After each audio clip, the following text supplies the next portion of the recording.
I want to welcome everybody. Certainly want to thank the witnesses for appearing. Appreciate your testimony. I've read it thoroughly, longer than normal, but I think it's an important, very important topic.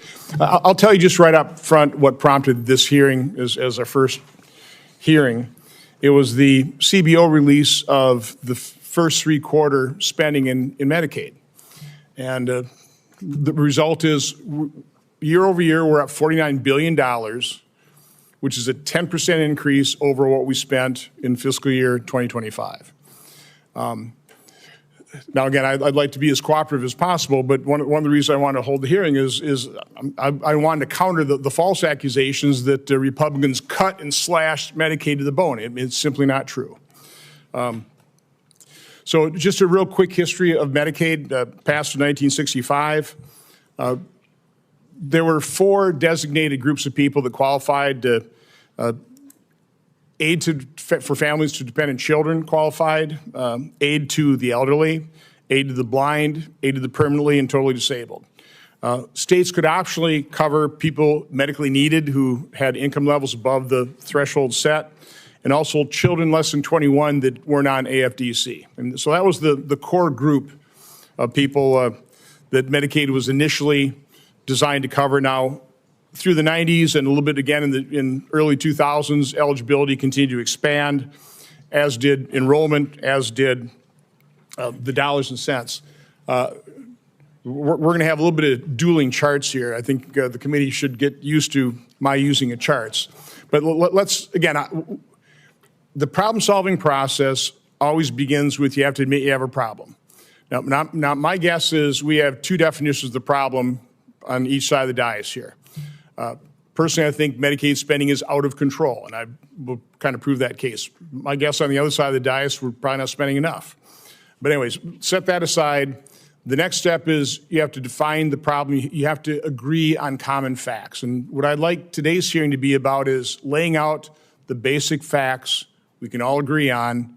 Once we do that, we can start doing root cause analysis. We can start taking a look at what kind of policy changes are required for something I hope we all agree with is prevent the massive fraud we're starting to, that's been revealed here over the last few months.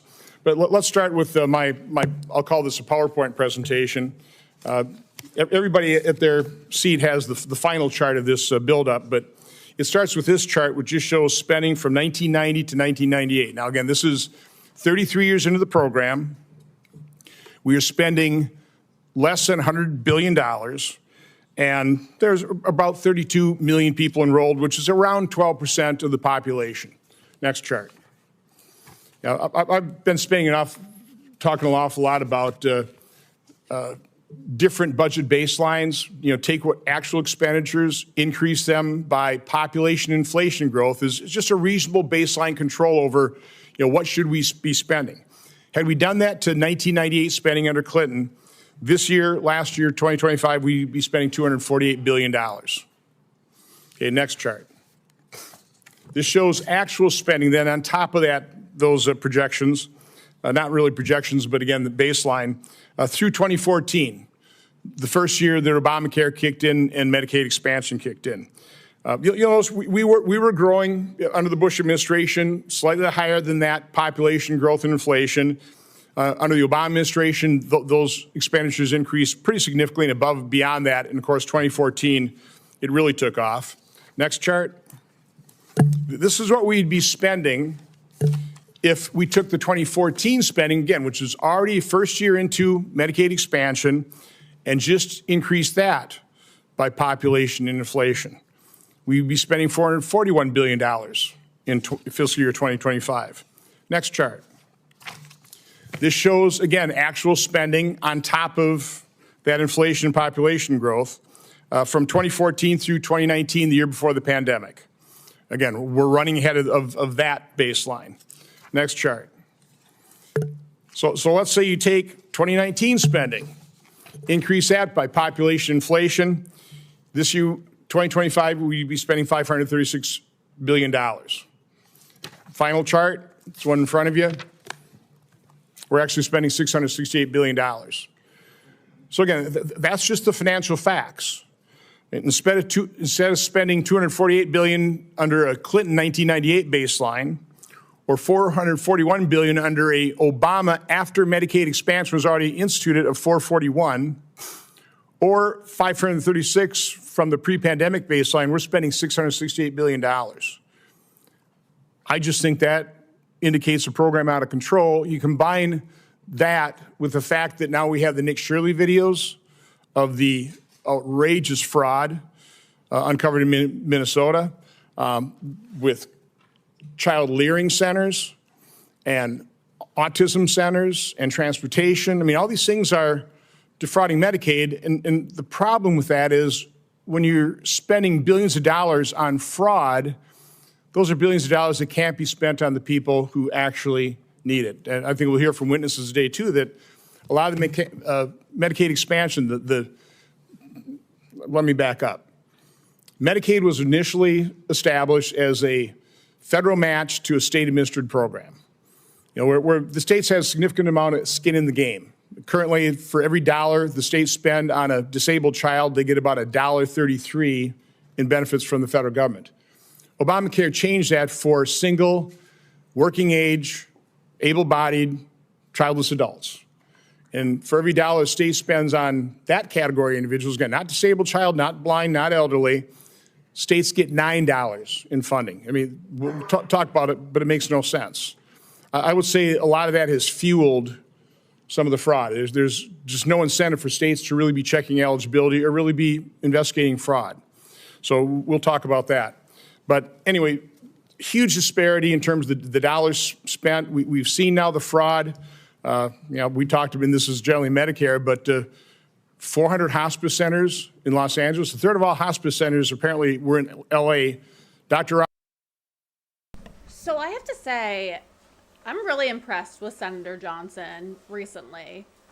I think he's doing a great job. He's really tackling the issues that are important to the right. And apparently he's been doing this for a few years, but when Biden was president, you know, he was really being silenced. He was called a conspiracy theorist and all kinds of names because of all the work that he did to try to uncover what was really going on with the COVID vaccine.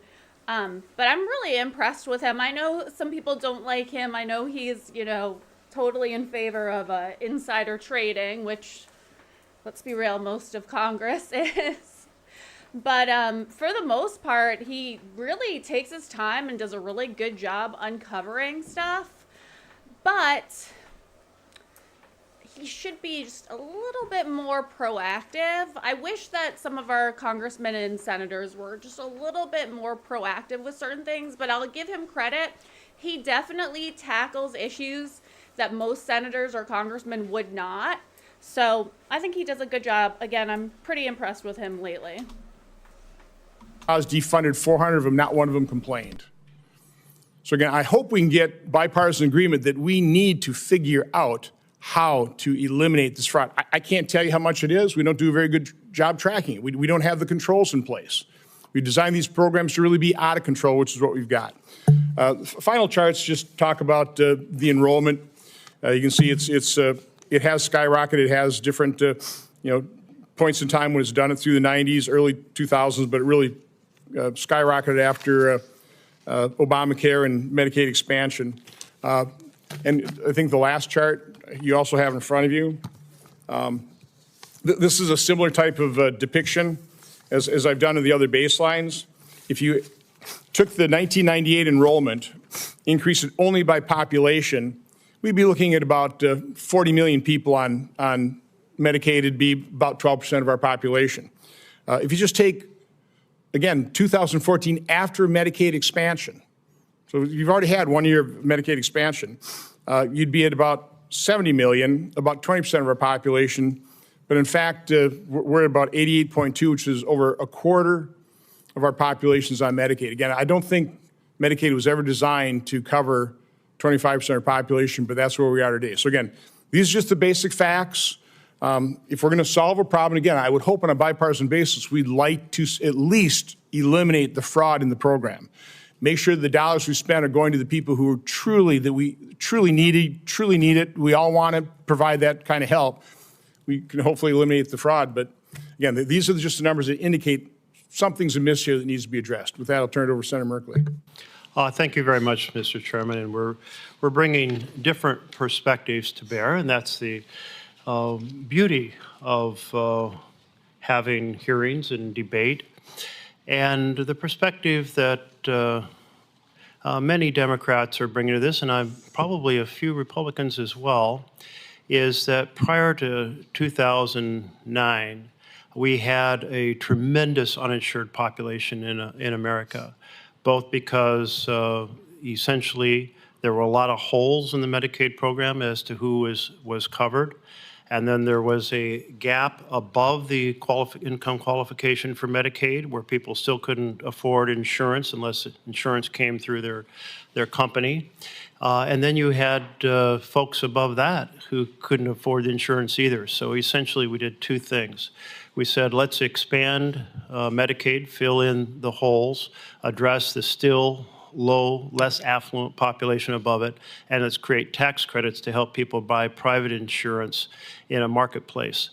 And in Oregon, I don't have the exact number in front of me, but I think we had roughly 25% of the population without insurance before we made those changes, and we were over 95% who had insurance afterwards. So the result of that is not only a big reduction in stress for families because they had insurance, but we ended a lose-lose situation. Folks without insurance simply would postpone getting treatment for medical problems because they couldn't afford to pay the bill. And then the problems become bigger and more expensive. And that's a problem for their health, but it's also a problem for the cost of the medical system. And then when they did go to get medical help, they went to the emergency room, which is the least efficient and highest cost piece of the entire system. And then, because they didn't have insurance, they often couldn't pay the bill, which meant there was no revenue to cover the provision of services. So here we are with this lose-lose-lose proposition because we don't have comprehensive health care. So that's the vision that was undertaken. What we will see and laid out is essentially, when we're looking at the rising costs in Medicaid, it's essentially because of the rising costs of health care per person in every aspect of health care, that is in individual insurance provided through Medicare and also through private insurance. Last year, the Republican majority used a bill that's a simple majority bill. And so they said essentially, we don't like this Medicaid program. We're not all in on this vision of health insurance for less affluent families, so we're going to cut it. And they slashed what will become more than $1 trillion from the healthcare system. And it will kick more than 15 million Americans off health insurance. And it will skyrocket the out-of-pocket costs for millions more. And where was the savings applied to? Tax breaks for billionaires. It was a very simple proposition. Less affluent families lose, and billionaires win. And that's not a philosophy that many of us share. Many of us disagree with that philosophy. We think we should have a foundation for families to thrive, not a families lose, billionaires win strategy. Now, I'll partner with anyone to tackle fraud. Invest in audits? Absolutely. Uncover and stop fraudulent charges? Have significant penalties for that? Absolutely. Stop upcoding? You bet. And I've introduced a bill on upcoding. Upcoding, a huge fraudulent practice, but where? In Medicare Advantage.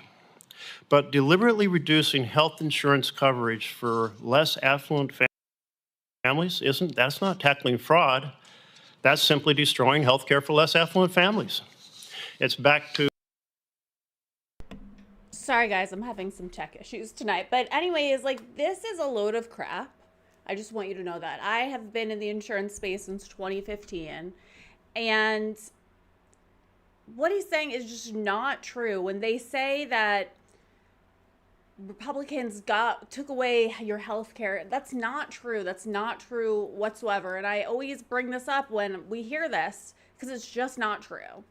The truth is that during the COVID lockdowns, there was an act passed called the American Rescue Act. And during the COVID lockdowns, what they did is they expanded Medicaid. So people that were not working, they weren't working, we were locked down, we couldn't work, they got a larger subsidy. And during Biden's presidency, and because the Dems had the House, they were able to extend the American Rescue Act for a few years, but it was never meant to be a permanent solution. It was always just supposed to be a temporary thing to help people because they couldn't work. So remember, like last year in the fall, the government was shut down. Well, one of the things they were arguing about was expanding or, continuing the American Rescue Act. And of course, the Republicans voted against it.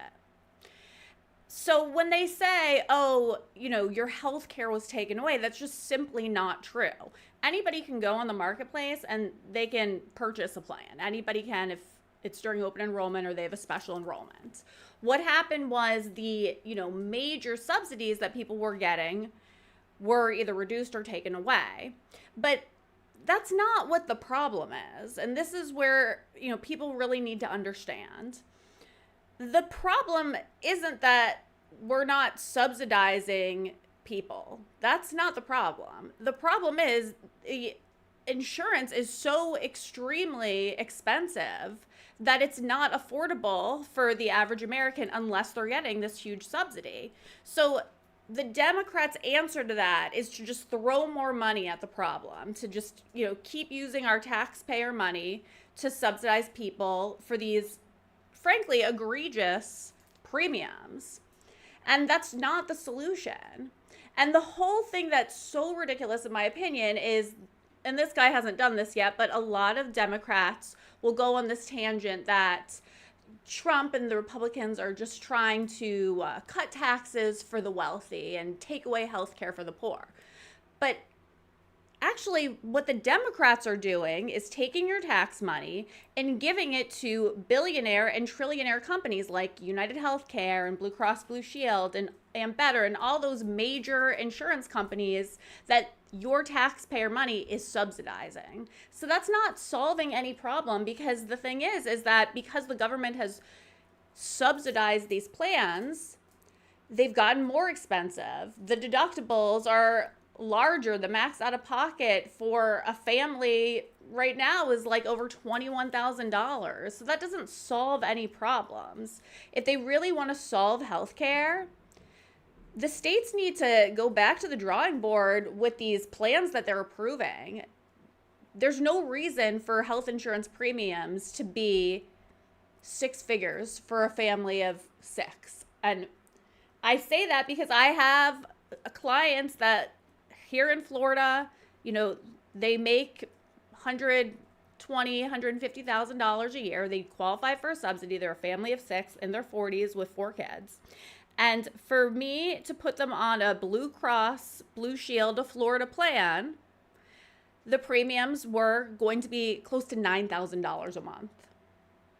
So to me, that is the issue. Not that us, the taxpayers, should be paying them to have insurance. Nobody should pay $9,000 a month for a premium. There's a problem with that.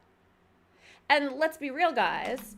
We know that insurance companies love to give you a hard time. They love to, deny your claims. They love to stretch things out and not pay claims on time, taking anywhere from 3 months to 13 months to process and pay a claim. That's just the reality of insurance.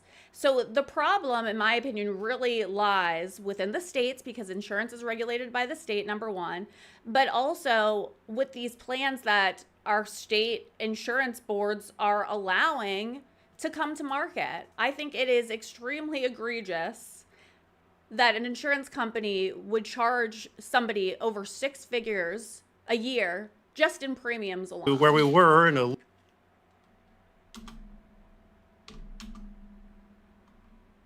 lose strategy for our nation. Now, the Trump administration has proceeded to protect fraudsters. How? By cutting off funding for Medicaid fraud control units. I would suggest, Mr. Chairman, we should have a hearing on that. And by pardoning convicted fraudsters, including one executive who generated $205 million in false Medicare claims. We should have a hearing on that. So I'm all in on. We should also have a hearing for all the fraudsters that Biden's auto pen pardoned also, because there were quite a few people that he pardoned that had the same issues that he's dealing with, that were convicted of healthcare fraud or other types of fraud, bank fraud, embezzlement, wire transfer fraud. There's quite a few people that Biden pardoned that fits that description. So yeah, I agree with him. We should definitely have a hearing about all those. And actually, I'm not impressed with some of the people that Trump pardoned also. I think he pardoned some people that should not have been pardoned. And maybe he did pardon them because they gave his campaign a, chunk of money. That's not right, in my opinion. I don't know all the ins and outs of it, but it's not a good look, some of the people that he pardons. The only thing I will say, though, is that sometimes if the government wants to go after you, they'll find a way. And maybe some of the people that he pardoned didn't really do what they were convicted of, because the way that it works is the process of how they prosecute these things is different than your normal criminal litigation. I'll just say that. But I would love to know more about all of the pardons. I really would. I'm sure everybody else agrees with me. I would love to know all the circumstances and why Biden and Trump pardoned certain people, because just looking at it on the surface, it looks like, oh, wow, he pardoned all these white-collar criminals. Why? I want to know why. Tackling fraud. But when the conversation about fraud is used as a strategy to wipe out health. No, I didn't say I want to pardon the fraudsters. I said we should not. I said I want to know why they were pardoned. Okay? And I'm on a treadmill. I am on a treadmill.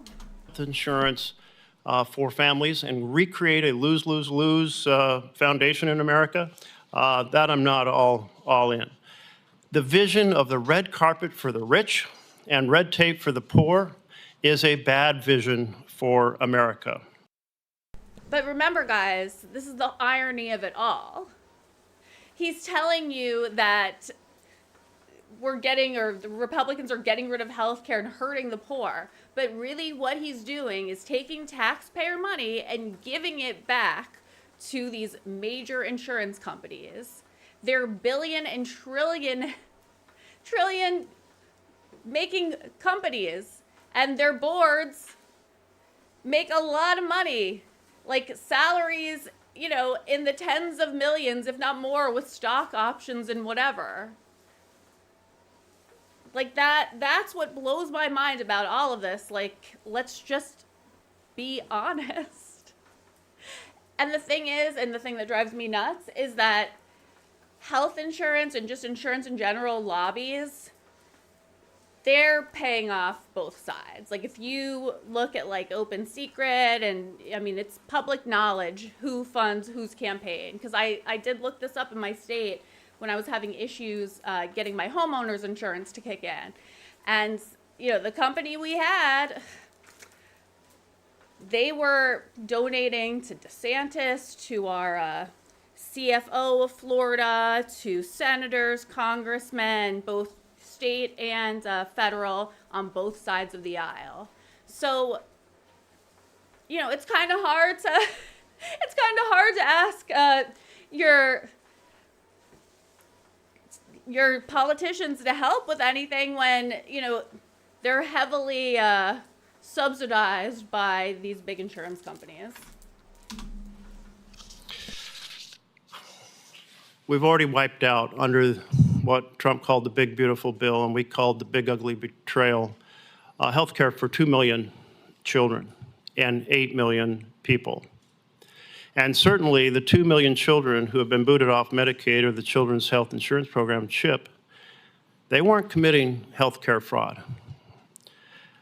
But I'll tell you what they were doing. They were going to the doctor when they needed medical treatment, and the clinic and the hospitals were getting paid. That's a win-win. So let's reject the lose-lose-lose strategy and adopt the win-win strategy.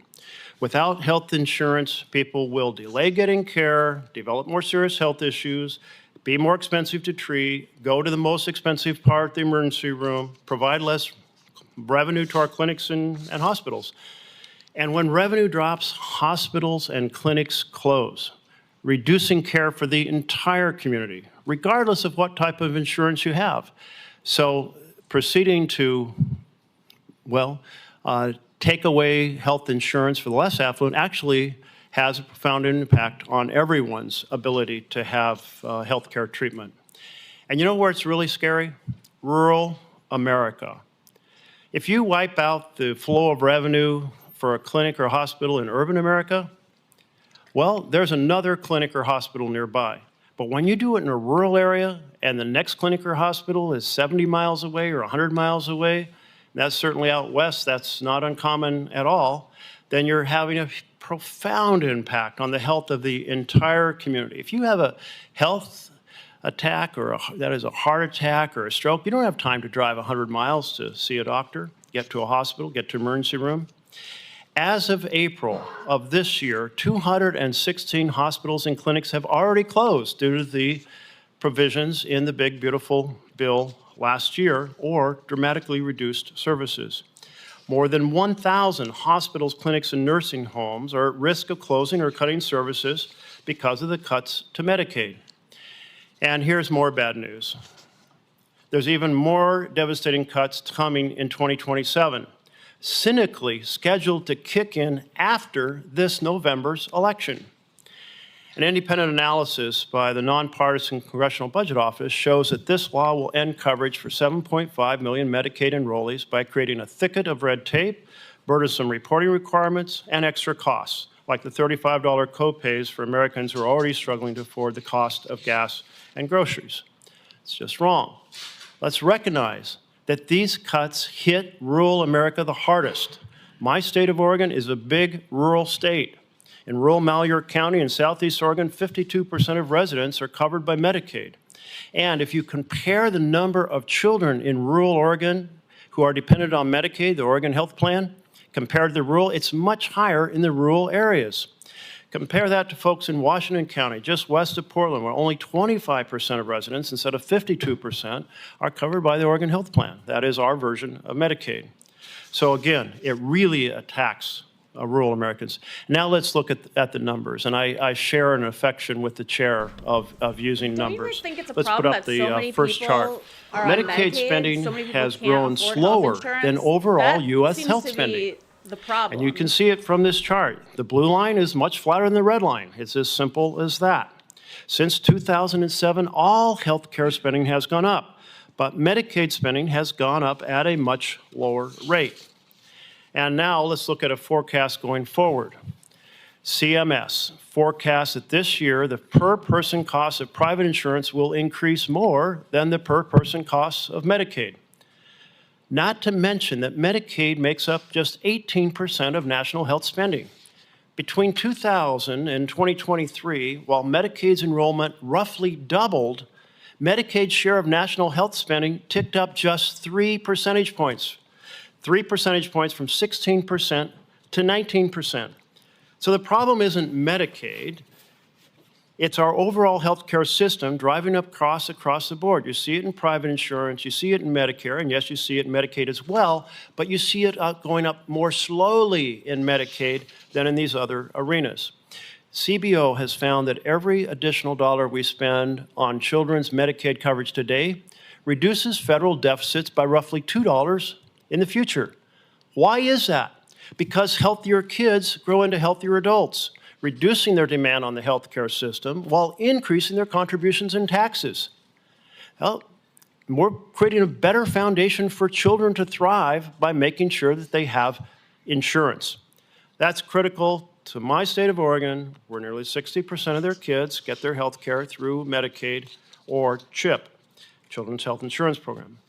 But it's not just the kids who are threatened by these cuts. The big ugly betrayal law passed last year on a partisan basis is also forcing states to slash home and Okay.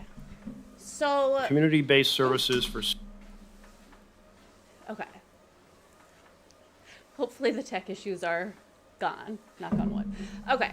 So, the issue that I'm hearing him say, it seems like we have a problem with affordable health care in this country. So I think we can all agree on that.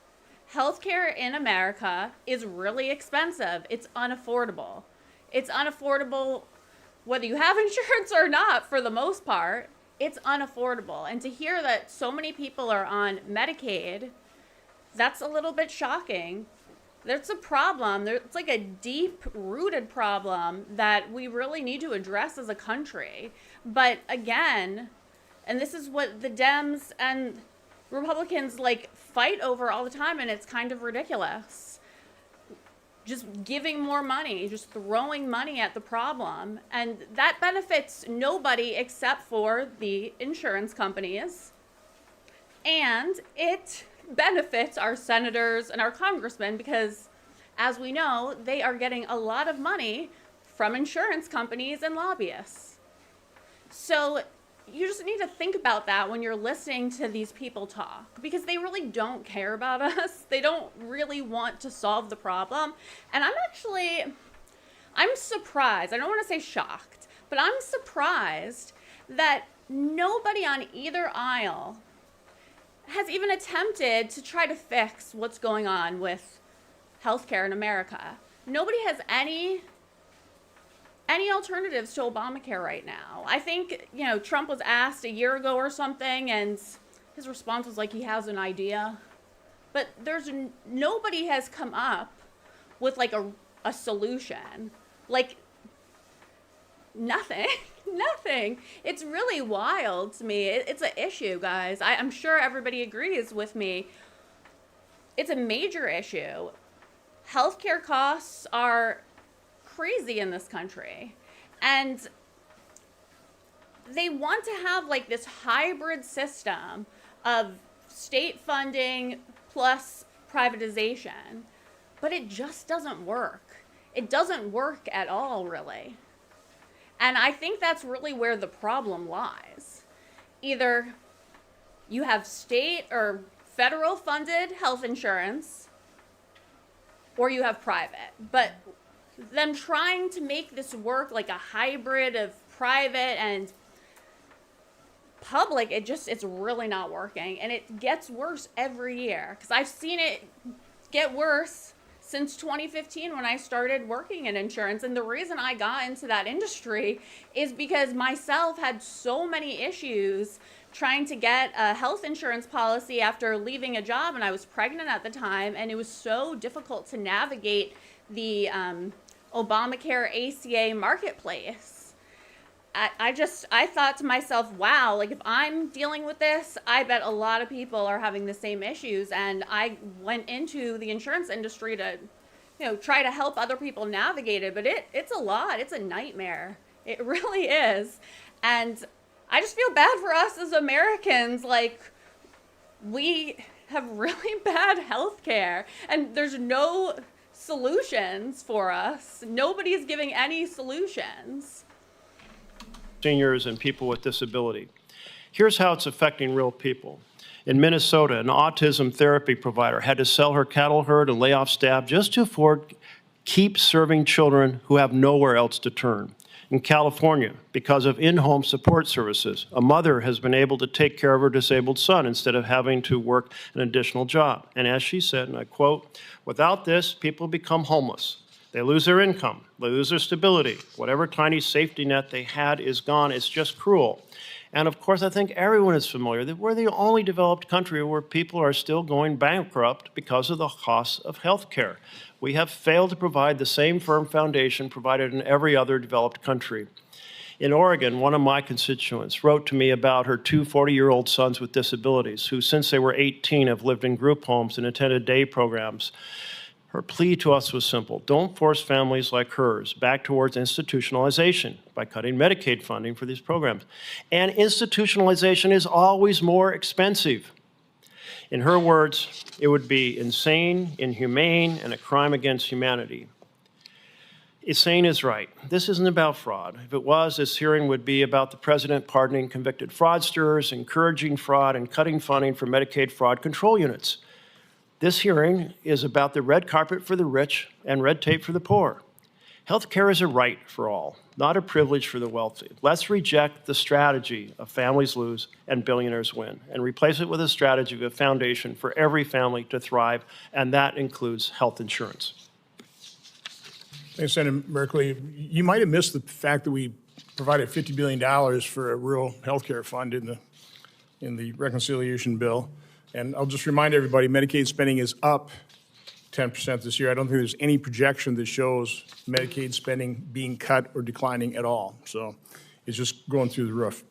But again, appreciate your opening statement. Now, okay. It is tradition in this committee to swear in witnesses. If you all stand, raise your right hand. Do you swear the testimony you will give before this committee will be the truth, the whole truth, and nothing but the truth, so help you God? Please be seated. Our first witness is Mr. Brian Blaze. Mr. Blaze is the president of Paragon Health Institute. He was a special assistant to the president for economic policy at the White House's National Economic Council from 2017 to 2019, where he coordinated the development and execution of numerous health policies and advised the president, NEC director, and senior officials. After leaving the White House, Mr. Blaze founded Blaze Policy Strategies and served as the CEO. Mr. Blaze. Chairman Johnson, Ranking Member Merkley, and members of the committee, thank you for the opportunity to testify. Medicaid is an important welfare program, but too often it fails the truly vulnerable: children, pregnant women, seniors, and people with disabilities. The federal-state Medicaid partnership is broken. Over the past dozen years, states have shifted hundreds of billions of dollars of Medicaid costs to the federal government. Washington now pays more than 70% of Medicaid spending, up from the historic 60%. I will focus my remarks on two major problems: the Affordable Care Act's expansion of Medicaid to able-bodied working-age adults, and the legalized money laundering apparatus that results in massive corporate welfare through Medicaid. The ACA created a powerful financial incentive for states to prioritize expansion enrollees over traditional enrollees. On average, when a state spends $1 of its own money on a traditional Medicaid enrollee, the federal government contributes $1.33. But for $1 of state spending on an expansion enrollee, the federal government contributes $9. Thus, Washington pays states 7 times more for each state dollar on expansion adults than for people Medicaid was created to serve. Multiple studies show that Medicaid expansion has made it harder for traditional enrollees to obtain physician appointments. It's increased wait times and forced more patients to rely on emergency rooms for routine care. Medicaid should prioritize the most vulnerable. Instead, its financing formula discriminates against them. The same misguided incentives explain the surge in improper Medicaid enrollment. Yesterday, Paragon released a study by Liam Sego estimating that nearly half of the 20 million Medicaid expansion enrollees were likely ineligible in 2024. This imposed roughly $33 billion in improper federal costs, with a major cost shift from states to the federal government. A few states like California and New York have exceptionally high improper enrollment, but the problem exists in virtually every expansion state. Congress should end the discrimination against the most vulnerable and equalize federal reimbursement rates for all enrollees within each state. President Obama proposed equalizing reimbursement rates after the ACA became law. A second major problem is Medicaid money laundering. The clearest example is provider taxes. Former Oregon State Representative Mitch Greenlick called these, quote, dream taxes for states. Quote, we collect the tax from the hospital, we put it up as a match for federal money, and then we give it back to the hospitals. To be clear, this is not a tax. It has legalized money laundering mechanism for shifting costs from states to Washington while generating windfalls for politically powerful providers. In 2011, then Vice President Joe Biden called provider taxes a, quote, scam and said they should be eliminated. Senator Durbin has called them a charade. The Simpson-Bowles Commission, set up by President Obama, recommended ending them. President Obama proposed limiting provider taxes, and the One Big Beautiful Bill basically adopted his proposal. Broken Medicaid incentives have led to a new form of corporate welfare, state-directed payments. Under the Biden administration, CMS allowed Medicaid insurers to pay hospitals up to average commercial rates, or more than 2.5 times Medicare rates. Medicaid should not pay hospitals more than Medicare. Such excessive Medicaid payments distort the program's purpose and threaten seniors' access to care. In the One Big Beautiful Bill, Congress appropriately limited Medicaid payments through insurers to Medicare rates. Most Medicaid spending now runs through health insurance companies, generating enormous revenues for them. Yet there is remarkably little evidence that Medicaid managed care has improved access, health outcomes, or reduced costs. Increasingly, Medicaid managed care functions as a financing intermediary for corporate welfare. Medicaid's perverse incentives have also created a lucrative consulting industry devoted to helping states maximize federal reimbursement by gaming Medicaid's complicated financing rules.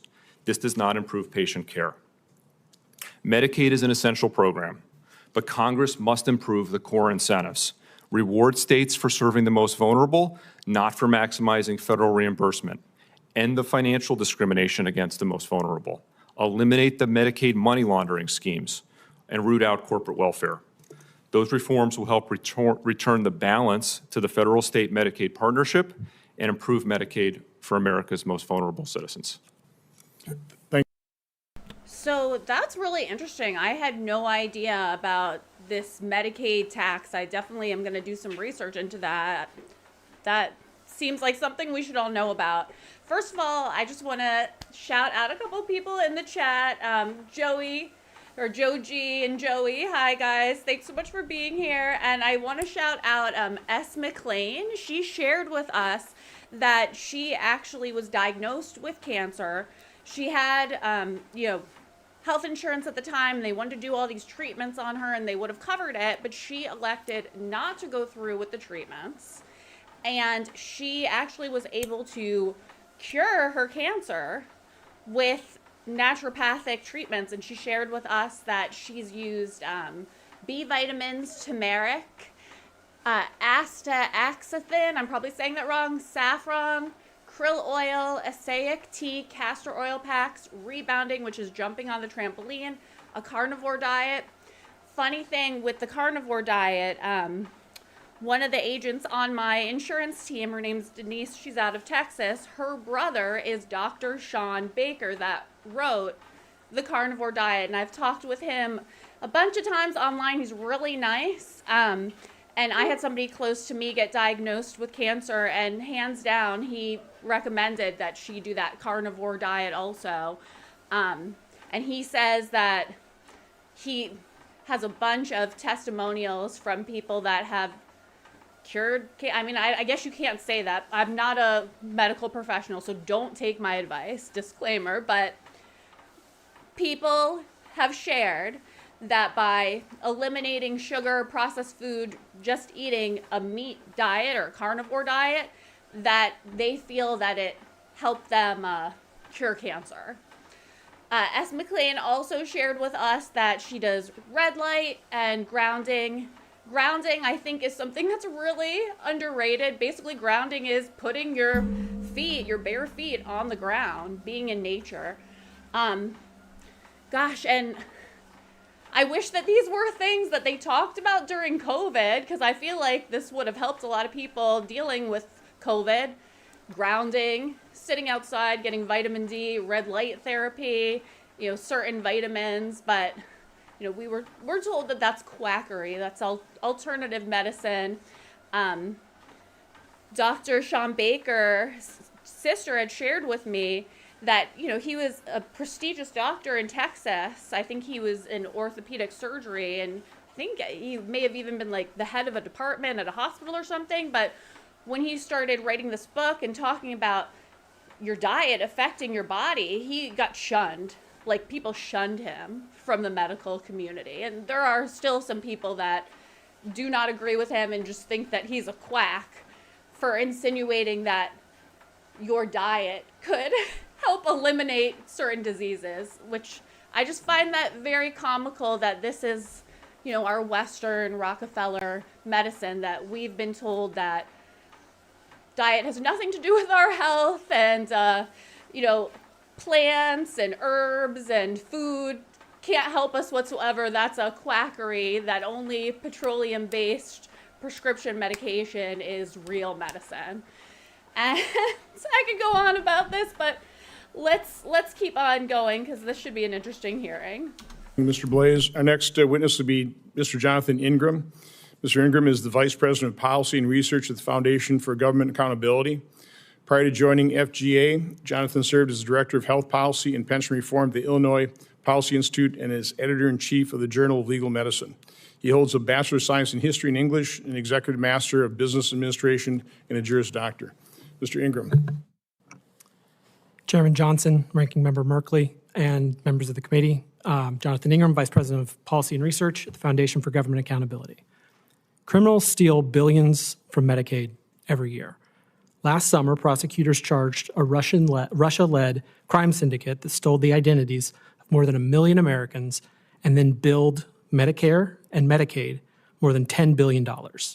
In May, prosecutors charged 15 defendants in Minnesota in the largest Medicaid autism fraud case in American history.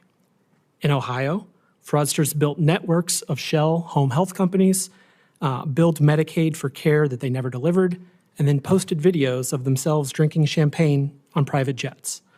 Those cases made headlines because prosecutors could bring charges. Many Medicaid losses never get that far. Bureaucrats wrote rules that enroll people without verifying eligibility and pay providers that nobody has screened. It's fraud by design. The fraud has two faces: criminal syndicates billing from overseas and rules quietly manipulated from cubicle. But the victims are the same. American families pay their taxes, trusting Congress to spend their money carefully. And the people this program was built for, senior citizens, pregnant women, children with disabilities, are left competing for resources that were stolen or diverted by bureaucrats before they ever arrived. Start with the scale. More than 1 in 5 Medicaid dollars is spent improperly. And before the One Big Beautiful Bill, taxpayers were on track to lose more than $2 trillion over the next decade. More than 80% of those improper payments trace to eligibility. So I just want to make sure that you guys understand what he's talking about. So there's fraud, blatant fraud. We all know what that is. And then there's something called improper payments. So improper payments are like a mistake, like a coding mistake, or a double billing, or being paid for something that was just really like a mistake, like a clerical error, like a human mistake. Okay, so it's not like there was no intent to commit fraud. It wasn't like they were billing for services not rendered purposely. But this is an issue. This is a big issue, unfortunately, in our country. Like if our government ran like a private business, I mean, obviously it would be bankrupt many times over, but some people just don't think it's a big deal. They just don't want to address the improper payments. They just think that, it is what it is. When you pay out so much, you're going to have fraud and improper payments, and there's nothing that we should do about it.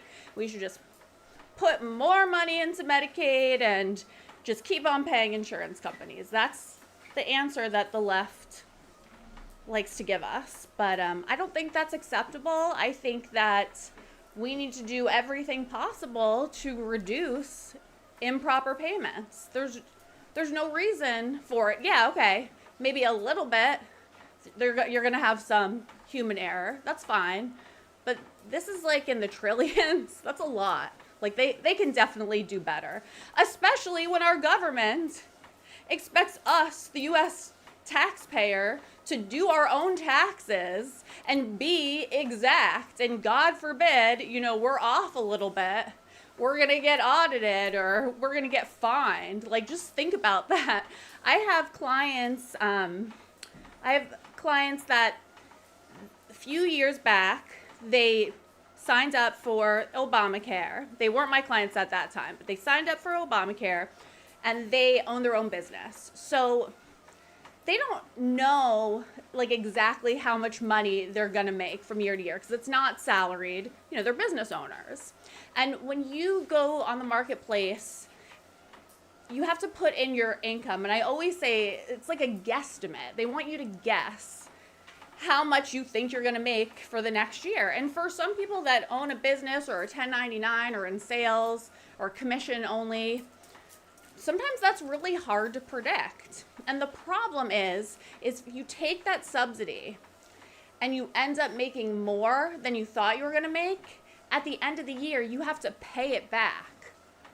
And sometimes you have to pay the full subsidy back. So my client shared with me, she never wants to go on Obamacare ever again because she was off by $1,000. So she made $1,000 more than she estimated on her application. And at the end of the year, she got a bill from the IRS for $18,000. And she had to pay it. And she told me she ended up refinancing her mortgage because she owed the IRS $18,000 because she took a subsidy and she was off by like $1,000. So I'm telling you the story just to put it into perspective. So us, the American taxpayers, our government expects us to be perfect with all of our paperwork, even though they put us in these positions where it's almost impossible, okay? But when it comes to them making a mistake, not a big deal. They don't want to deal with it. They don't want to talk about it. They don't want to look at it. They don't want to improve the problem. They just want you to keep giving them more money. That's always the solution. And I just don't think that that's acceptable. Errors. 5 policy choices made that possible. First, bureaucrats stopped verifying applications. More than 40 states take an applicant's word on residency. More than a dozen take their word on income. And officials in at least 30 states now want to take enrollees' word on work requirement exemptions and compliance. Second, states stopped rechecking eligibility. Nationwide, states renewed 69% of recent cases without asking enrollees a single question. North Carolina renewed 99.5% of their 2.2 million cases this way. Third, states let hospitals enroll patients before anyone verifies eligibility. In California, hospitals deemed nearly 500,000 people presumptively eligible for Medicaid. When the state finally completed its full eligibility reviews, only 155,000 of those actually qualified, 30%. Federal taxpayers never got any of those dollars back. Fourth, bureaucrats import errors from other welfare programs, enrolling people in Medicaid based on their food stamp enrollment. Bureaucrats have built these one-door systems that merge enrollment across programs. Minnesota brags that it built a single app that signs someone up for as many as 9 welfare programs in under 15 minutes. One wrong answer cascades through the entire program, through every program at once. And fifth, bureaucrats built an on-ramp for illegal aliens. States enroll applicants while they verify immigration status, a grace period meant to last 90 days. 7 in 10 of those temporary cases now last longer. One Utah enrollee has collected Medicaid for 5,820 days, 16 years, without ever proving immigration status. Enrollment through this loophole grew more than 400% under the Biden administration. The results match the design. Federal auditors have flagged millions of ineligible and potentially ineligible enrollees. Providers get the same free pass. Federal law requires states to rescreen every Medicaid provider at regular intervals. Illinois went 3 years without rescreening a single one, and some providers have gone 17 years without a revalidation. When CMS forced Minnesota to rescreen nearly 6,000 high-risk providers, the state disenrolled more than 62% of them. They failed background checks, they failed site visits, and they refused to turn over information. And when investigators do catch providers, states keep paying them anyway. States are supposed to suspend payments to any provider who's credibly accused of fraud. New York issued waivers to keep paying 96% of them. Massachusetts suspended payments for fewer than 1 in 10. So why do states run their programs this way? It's the money. Every dollar a state spends on Medicaid draws at least one federal dollar, and Obamacare supercharged that math. Washington pays states $9 for every dollar they spend on able-bodied adults, and as Dr. Blaze mentioned, an average of $1.33 on the truly needy. Then states launder the rest, shifting more state costs onto federal taxpayers. So, S. McLean wrote, waste, fraud, and abuse. Weren't we going to do something about that in 2025? Good point. And actually, we have done something about that in 2025. And what we did is part of what this hearing's about. So the Republican House voted not to extend the American Rescue Act, and they voted on the Big Beautiful Bill. And that cuts Medicaid and expansion of the ACA. So that was one of the things they did in 2025. But, you know, the left wants that money back, and they want to continue to expand Medicaid, of course.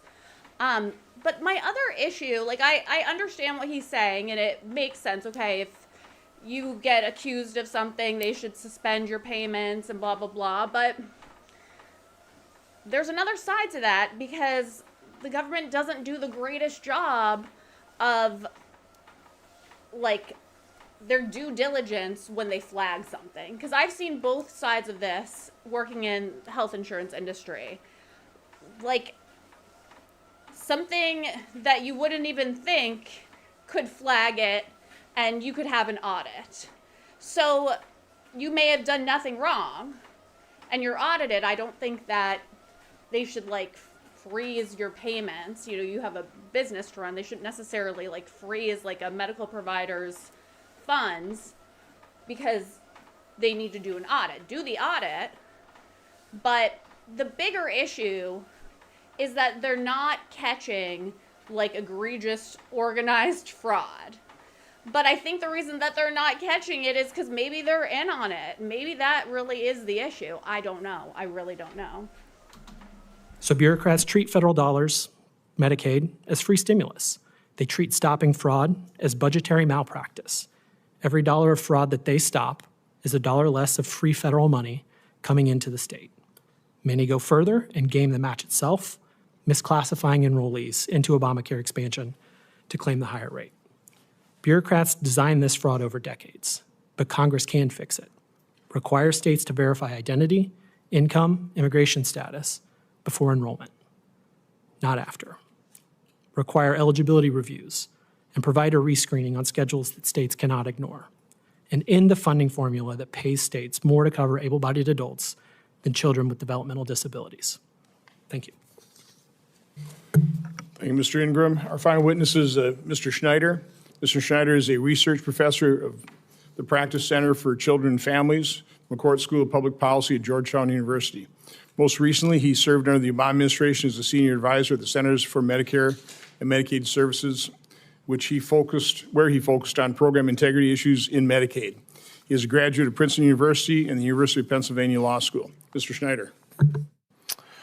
Thank you, Chairman Johnson, Ranking Member Merkley, and members of the committee. Appreciate the opportunity to testify.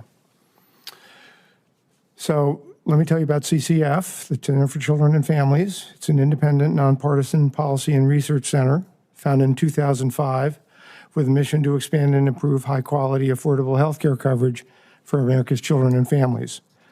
As part of the McCourt School of Public Policy at Georgetown University, we conduct research, develop strategies, and offer solutions to improve the health of America's children and families, particularly those with low and moderate incomes. CCF is responsible for raising external funding to conduct our work. The full list of our current funders is available on our website. CCF does not accept any government, foreign, or corporate funding. Our work is funded primarily by philanthropies. The testimony and views I'm presenting today are my own, not those of Georgetown University or the McCourt School. Here's the reality of Medicaid. It's a hugely important health insurance program for 67 million low-income Americans. It covers nearly 40% of our nation's children, nearly half of all children with special health care needs, 40% of births. It's also the largest payer for long-term care services and supports for people with disabilities and seniors, accounts for 3/5 of long-term care spending. It's particularly important to children and families in rural America and to hospitals and physicians that serve them and the communities in which they live. Non-elderly adults and children in small towns and rural areas are more likely than those living in metro areas to rely on Medicaid for their health insurance. Medicaid means access to needed health and long-term care services, as well as protection from medical debt for children and families, and for all the other populations it serves. So it comes as no surprise that Medicaid is very popular with the American people. A January 2025 KFF tracking poll found that 77% of voters had very or somewhat favorable views about Medicaid, including 63% of Republicans and 81% of independents. In my written testimony, I discussed the role of Medicaid in our healthcare system, its importance to children and families, the harm that last year's budget reconciliation bill will do to millions of Americans who rely on Medicaid for access to healthcare and protection against high healthcare costs, and the reasons for federal and state spending, why that spending is growing. I also explained that actually reducing fraud against the Medicaid program requires collaboration between the federal government and the states, not withholding federal funds or partisan attacks. In closing, I want to sound one alarm. We at CCF closely monitor child enrollment in Medicaid. Our latest tracking, updated as of last Friday, finds that since January 2025, the number of children enrolled in Medicaid has dropped by 2.3 million. That's 2.3 million. That's as many children as in the states of Alaska, Delaware, Maine, Montana, New Hampshire, North Dakota, Rhode Island, South Dakota, Vermont, Wyoming, and the District of Columbia combined. This is a statistic that should alarm every policymaker who cares about the well-being of children. We know that declines in Medicaid coverage mean increases in the number of uninsured children. We know that uninsured children are children without access to preventive or primary care. We know that their families have no protection against medical debt if their children become sick or injured and need to go to the emergency room. At a minimum, CMS should be working with states to understand the root causes for this trend and take immediate steps to reverse it. Instead, CMS leadership seems laser-focused on withholding federal funds from California and Minnesota, $2.7 billion and counting, through repeated deferrals. That is the reality of Medicaid today, and it does not have to be this way. I hope the members of this committee will work with CMS to change course. I look forward to your questions. Thank you, Mr. Schneider. Mr. Blaze, let's quick address that issue. The 2.3 million children that have lost coverage under Medicaid. Can you explain that? Yeah, it's a deeply misleading statistic. If you look at combined Medicaid and CHIP enrollment from before the pandemic to 2026, there's actually a higher percentage of children on Medicaid and CHIP in the first part of 2026 than before the pandemic. One of the issues is we have fewer fewer births in the U.S. because of the fertility decline than we have children who are moving off the Medicaid program because they age off of it. So when you account for those factors and you look at it as a percentage of all kids, there's actually a higher percentage of kids enrolled in Medicaid and CHIP than before the pandemic. I appreciate you explaining that. Mr. Schneider, there were 4 primary reforms in the first reconciliation package.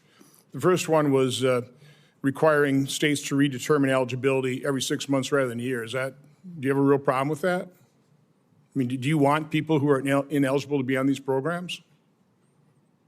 I believe that the program should be only for people who are eligible. So is there anything wrong with states redetermining eligibility? Because a lot of states obviously don't. They haven't been. I think the state should have some flexibility in how they administer their programs. The previous You're not answering the question. I mean, is there a problem with rechecking eligibility? There's not a problem with There's nothing rechecking. draconian about that, correct? There's not a problem with rechecking eligibility. Okay, good. Next, are provider taxes and provider fees, is that healthcare? States are sovereign political entities. Is that healthcare? Healthcare is in part how it gets The answer paid for. is no. Mr. Blaze, so when states charge a provider fees and taxes, correct? For a Medicaid recipient, the provider gets reimbursed that amount, right? But again, the states are charging that for services across the board, correct? So isn't it true then those provider fees and taxes artificially drive up the cost of health care for people on private insurance or for people on Medicare? They do. We actually have a study from looking at a tax that California imposed that it increased commercial prices by about 4%. So isn't it true that, and you said in your testimony, President Biden called that a scam. President Obama recommended doing exactly what we did in the One Big Beautiful Bill. That's not cutting and slashing Medicaid, right? That's just actually implementing what both President Biden and Obama recommended. That's correct. So that's the second reform, the One Big Beautiful Bill. State-directed payments. I mean, this one is kind of baffling. Can you describe a little bit more what that is? And intergovernmental transfers, where the states plump up what they charge or reimburse, like their ambulance, their state-owned ambulance services. I mean, can you describe that? Yeah, so let me do state-directed payments first. On the fee-for-service side of Medicaid, there is a cap at Medicare rates. It's called an upper payment limit. That cap does not exist on the managed care side. So as states have moved Medicaid enrollees into coverage through insurers, they've realized that they can create these provider tax and financing gimmicks, get the federal funds, and then lavish much higher payments on the big hospital systems. So what the One Big Beautiful Bill did was extend the limits that were on the fee-for-service side of Medicaid to the managed care side. So Mr. Schneider, does it make any sense to you whatsoever for every dollar a state spends on a disabled child or blind elderly individual, they get reimbursed, again, in the federal match, they get reimbursed $1.33. But for every dollar a state spends on a single, childless, working age, able-bodied adult, states get $9 in reimbursement from a federal government that's $40 trillion in debt. Does that make any sense at all, that disparity to $1.33 for a disabled child, but $9 for somebody who, in many cases, should be working? Does that make any sense to you at all? It's a policy choice that Congress has made. Similarly, there are differentials. Again, that's not the question. Does it make any sense to you? It apparently didn't make any sense to President Obama because he recommended equalizing that treatment, correct? He did. In a 2012 budget proposal called the blended rate proposal, he proposed equalizing the match rates. Now, would he increase the reimbursement for disabled children? Looks like or would we my, just drop that to a reasonable level? virtual Like, no, if we're going admin to reimburse is, playing disabled around children with for the $1.33, stream. that's what we're reimbursed for. So he had it as part of a deficit reduction plan. It would have brought up the traditional federal reimbursements for those traditional categories. You know by how enrollees. much from $1.33? I don't recall. Okay, well, it's what I've got for the time being. Senator Merkley. Yeah, thank you, Mr. Chairman. Can you tell us, Mr. Blaze, Mr. Blaze. what is the federal poverty level for a mother and two children? The federal poverty level for a household of three is probably around $25,000 a year. Yeah, that's approximately right. And Mr. Schneider, is it hard for a mother and two children to live on roughly $25,000? It's slightly higher, it's $27,000, but close enough. Is it difficult for a mother and two children to live on that? So you're looking at a monthly income of $2,000 a month, depending on the area of the country that the mother and child live in. Yes. Yeah, I it's don't extremely- understand how they make ends meet. Extremely difficult. There probably aren't too many people in this room living at that level and struggling. And is it correct, Mr. Schneider, that when people are at that income level, it often varies tremendously in the course of a year because they get another part-time job, or the boss at one part-time job has a schedule arrangement that doesn't work with the other part-time job, or childcare problems intervene, so changes? There's a lot of fluctuation in the level of income. That's correct, Senator. And am I correct that Medicaid, for expanded Medicaid, covers 138% of federal poverty level?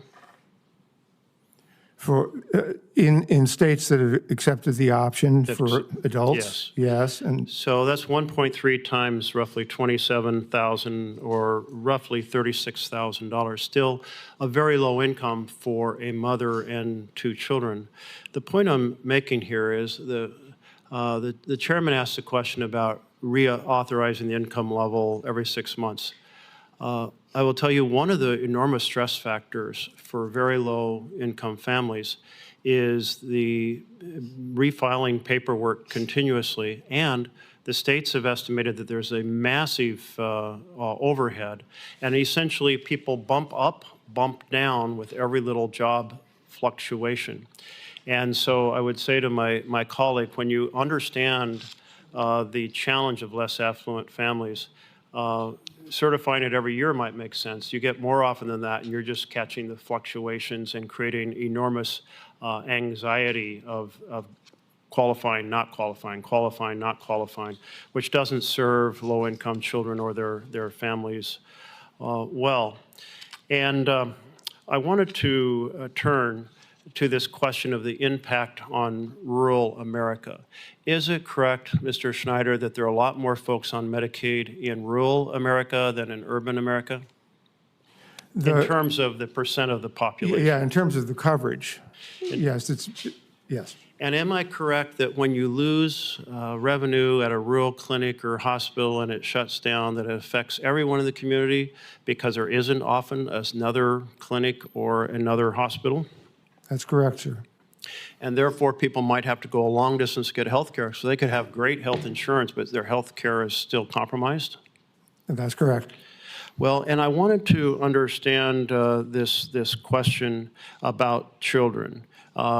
You testified that in a short period of time, 2.3 million children have come off of Medicaid because of the big, beautiful bill, or the big, ugly betrayal, as better known in most parts of the country.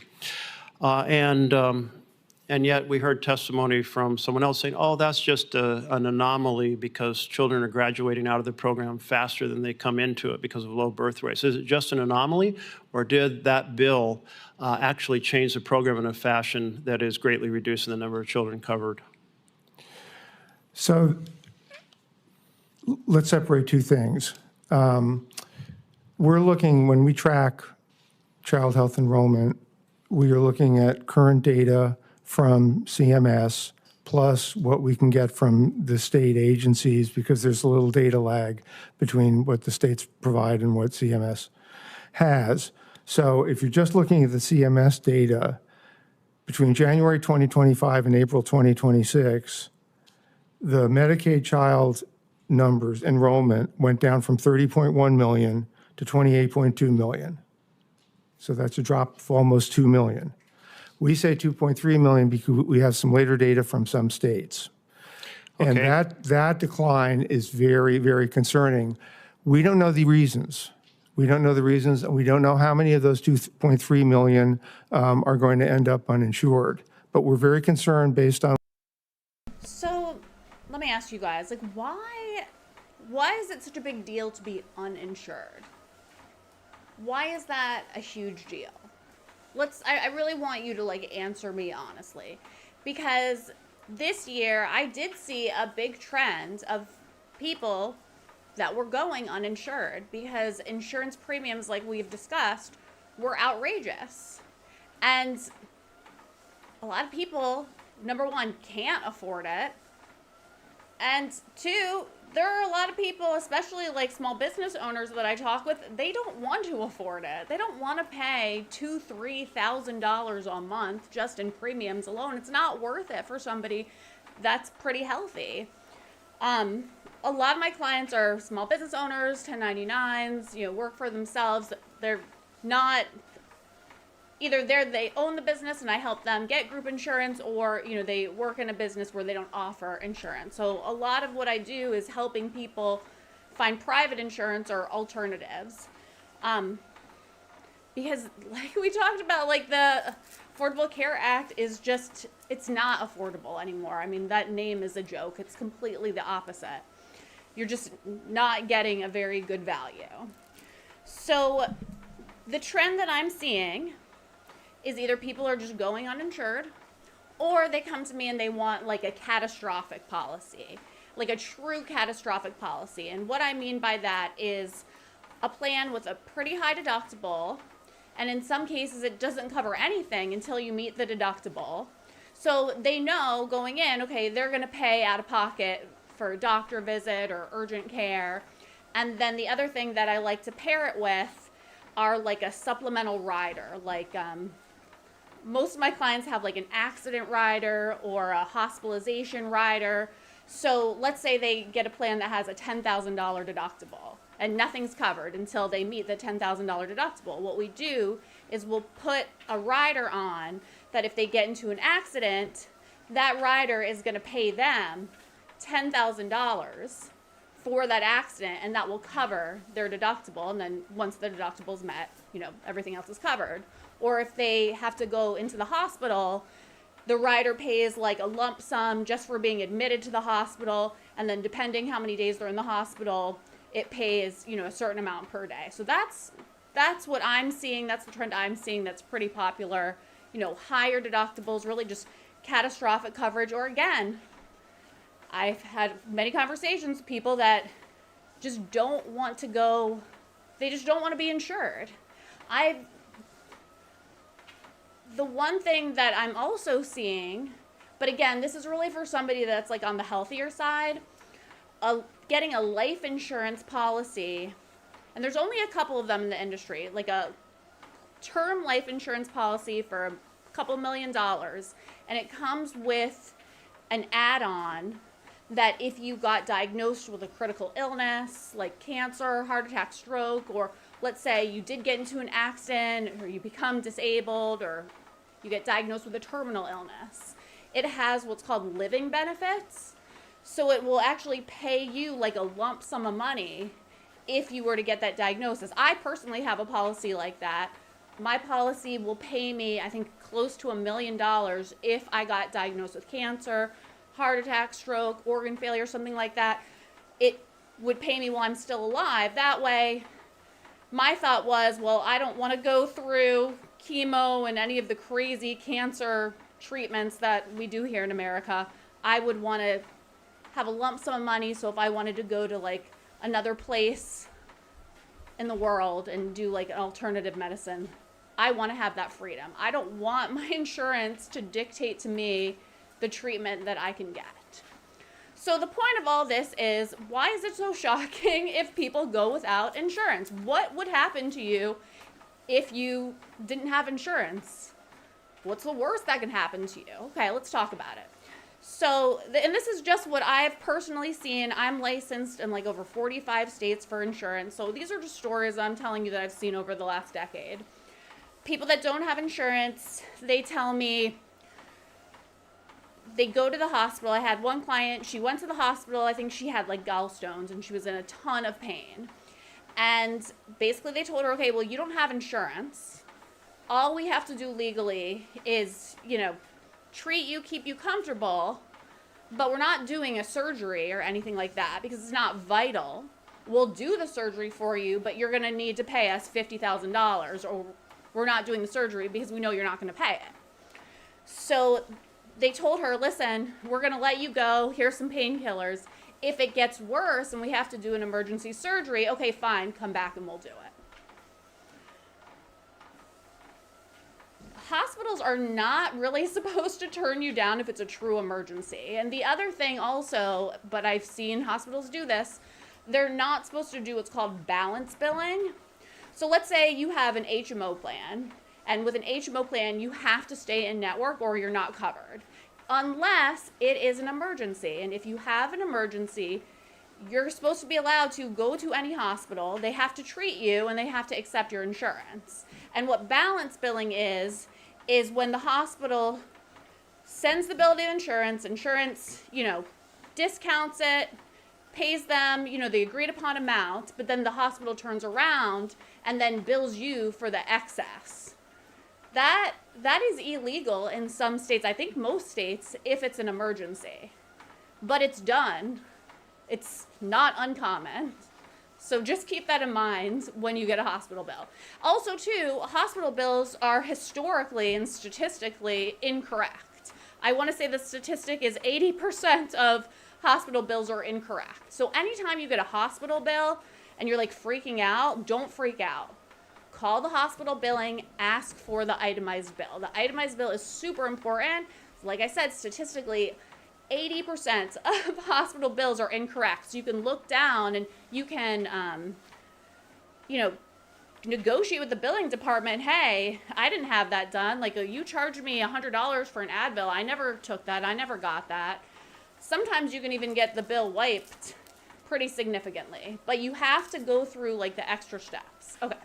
So again, but what's the worst that can happen? So they could turn you away. I mean, they're not really supposed to if it's an emergency, but I guess some private hospitals, they can turn you away, or they can just treat you.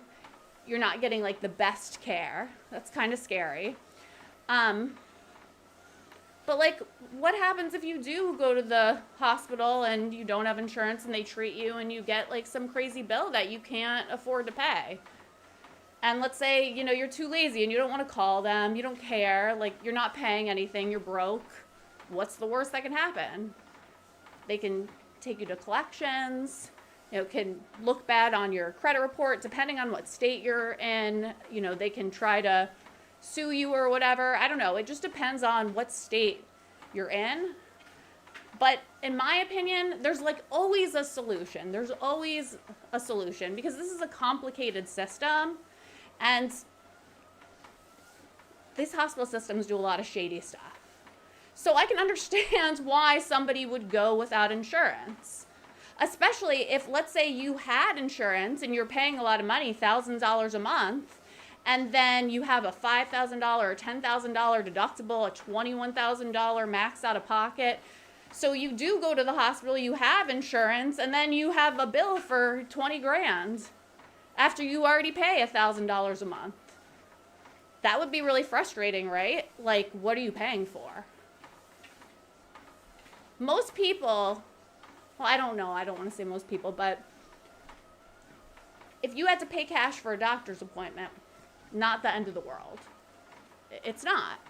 And also, in some states, if you don't have insurance, you could go to the Department of Health and they have like a sliding scale and you could just, pay cash or pay like the reduced rate and you could go to the doctor there. You can get your vaccines there. You can do dental work there. They have like prenatal care there. So you're not out of luck. Like, I don't know, the left just makes it seem like it's like this horrible thing, and I guess I'm not a great insurance agent that I'm telling you this, that it's not the biggest deal if you don't have insurance. It's not, and I understand why people want to go without it. They want to save that money. Times are tough now. Now, what I will say, though, if you are somewhat successful and you want to protect your assets and you have, money and you have assets and you want to protect them, then I think it is important to have health insurance, at least catastrophic, because if something big does happen, you only have to pay the deductible and everything else is covered. So I look at it more like that, whereas, okay, I need to have this because I'm protecting my assets. I don't want anybody to come after me or my household or my wages, if I had a medical emergency. But again, and please feel free to put in the chat, like, what why is it a big deal if certain people don't have insurance? What's the worst that could happen? What has happened historically, that when the child enrollment rate in Medicaid goes down, the uninsured rate for children goes up. And we want to do whatever we can to avoid that. So just one factual question as I close out, because I'm out of time. Am I correct, is Medicaid is the only health care program where the federal spending is shrinking as a share of GDP? Sir, You don't have I that number? assume so. I don't have that information. I do have apologize. that, and that is, the answer is yes. Thank you. Thanks, Senator Merkley. The ranking member mentioned a family making $24,000. Senator Phil Graham has written extensively about families in that situation. In the 2025 Wall Street Journal column, he pointed out a single mother, single parent with 2 school-aged children making $11,000 would qualify for over $53,000 in tax-free benefits across the board. Again, $53,000 tax-free. So again, we want to help people. We want to help single moms, and we want to see children make sure they have health care. But let's again talk about the facts. I mean, there aren't literally people only living on $24,000 who have access to all kinds of welfare benefits. Again, in this case, $53,000 worth. Senator Kennedy.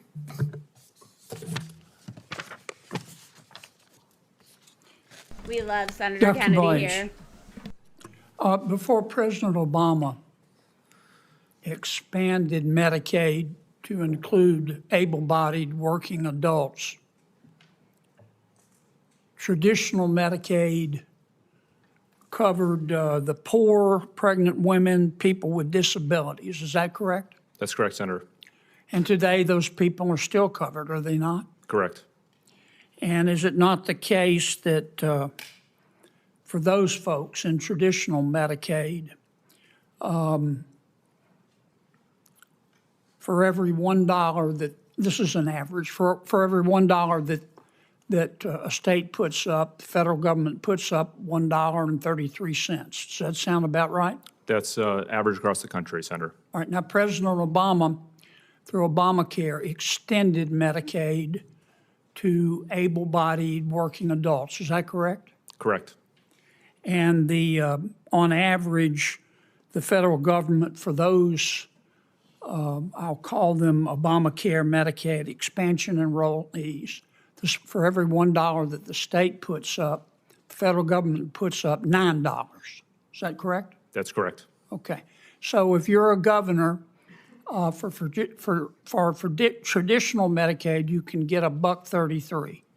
For Obamacare expansion enrollees, you can get $9.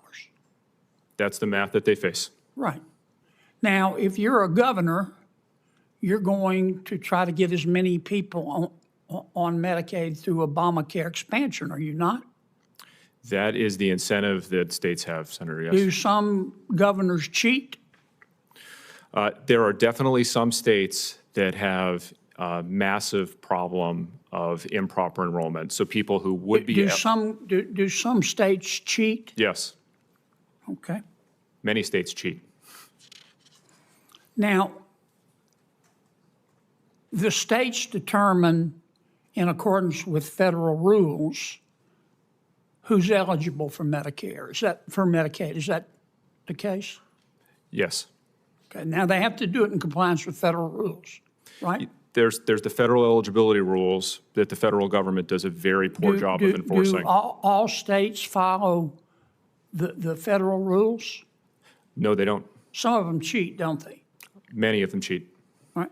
Do some states just accept people's word that they make a certain amount of money and therefore qualify for Medicaid?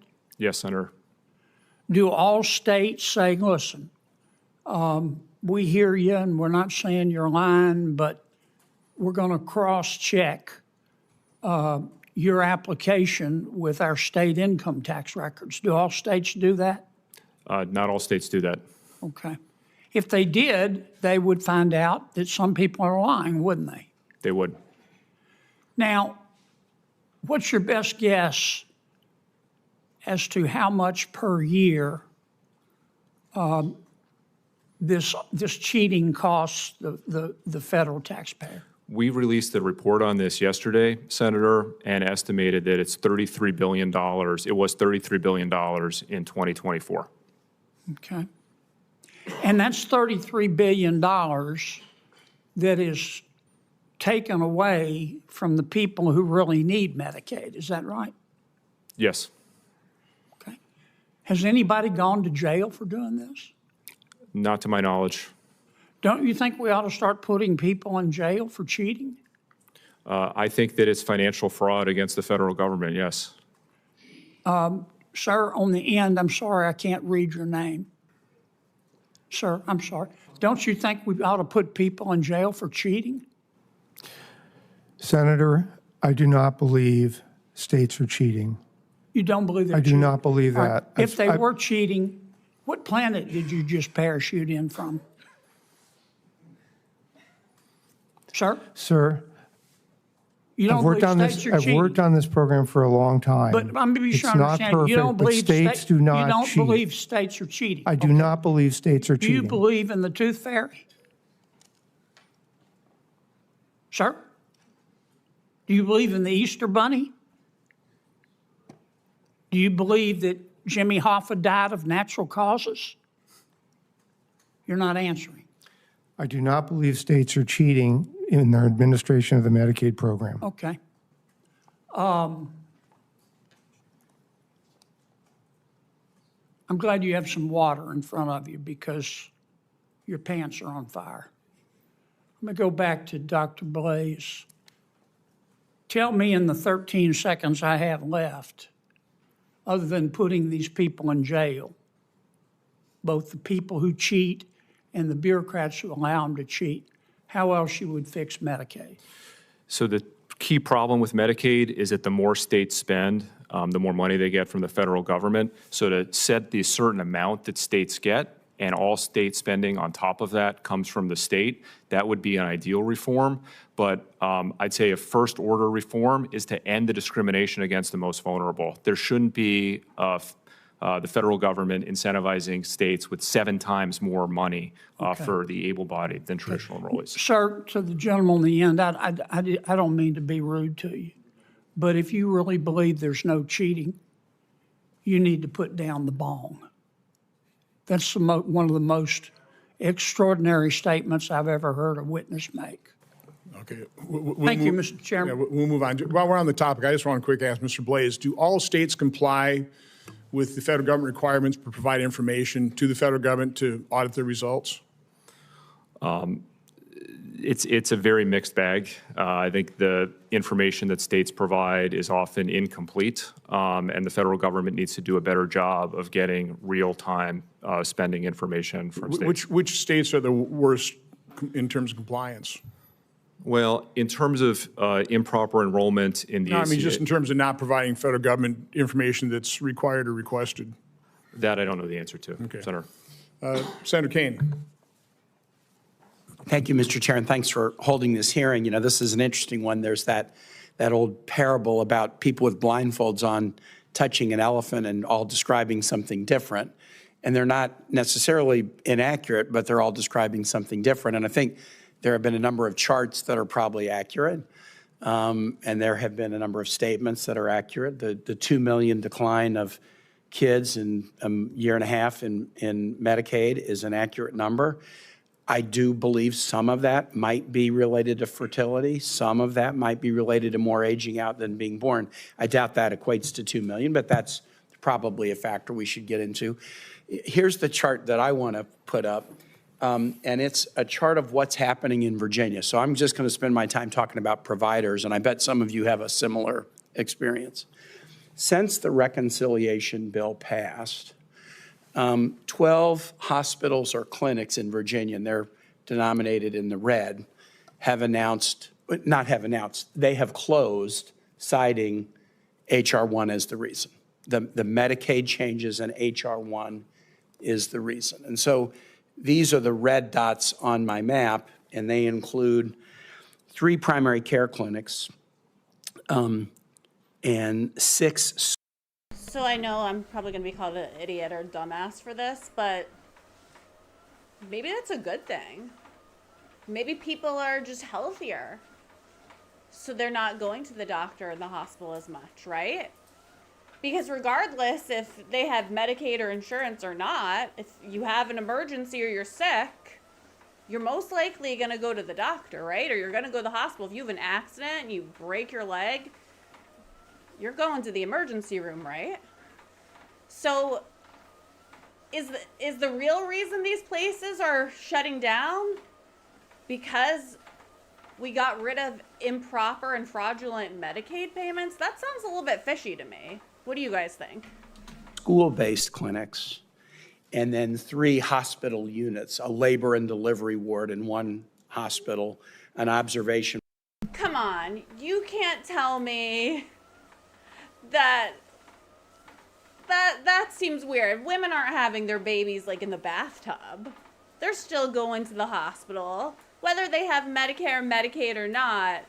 Unless I'm wrong, please. Yeah, see, I know, I'm an idiot. I knew that was coming. But seriously, like, where are they having their babies? If they have to get rid of that unit, where are they having their babies? Seriously.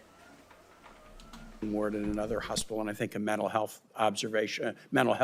wing in another hospital. So 12 closures in Virginia where they have announced it is because of HR 1. Now remember, Oh, because they can't fraudulently bill anymore?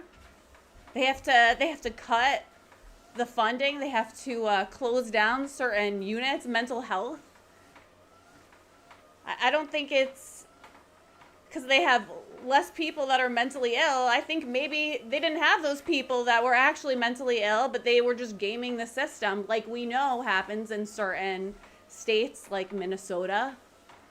We know that that's happening, that there's just this influx of Somalian autism, and that part of Medicaid's getting maxed out. So that's what it sounds like to me. Okay, they don't have these funds that they can bill against, so now they can't keep their operation alive. the Medicaid cuts in HR 1 didn't go into effect until late 26 or early 27, but any institution has to run a budget. So they're going to run the budget for the next year, and they're going to look at what percentage of their patients are Medicaid reimbursed, and they're going to see there's changes to Medicaid. And so even in the advance of these cuts being made, we already have 12 closures. The Virginia Joint Commission on Healthcare, so this is not, some liberal think tank or whatever, it's the Joint Commission on Healthcare, has additionally come up with a list of hospitals. This is not hospitals and clinics, it's hospitals that are either at immediate risk of closure or at risk of closure. And those are the yellow dots on this chart. And so we've got about 25 providers in Virginia, half of which have already closed, and then the other half, the Joint Healthcare Mission says they are at risk or immediate risk of closure just because of the Medicaid changes made in HR 1. There's actually a CMS reg that's come out recently that extends HR 1's effect on state-directed payment beyond what was in the bill, and my hospitals are coming to me and saying this is going to compound it. So this issue is going to get worse because it'll get worse when the Medicaid cuts actually factor in, and if the CMS rule on the SDP program comes in, it'll get worse. Now, here's the reason I wanted to bring this up, and I suspect my colleagues are seeing something similar. Virginia's population is about 9 million.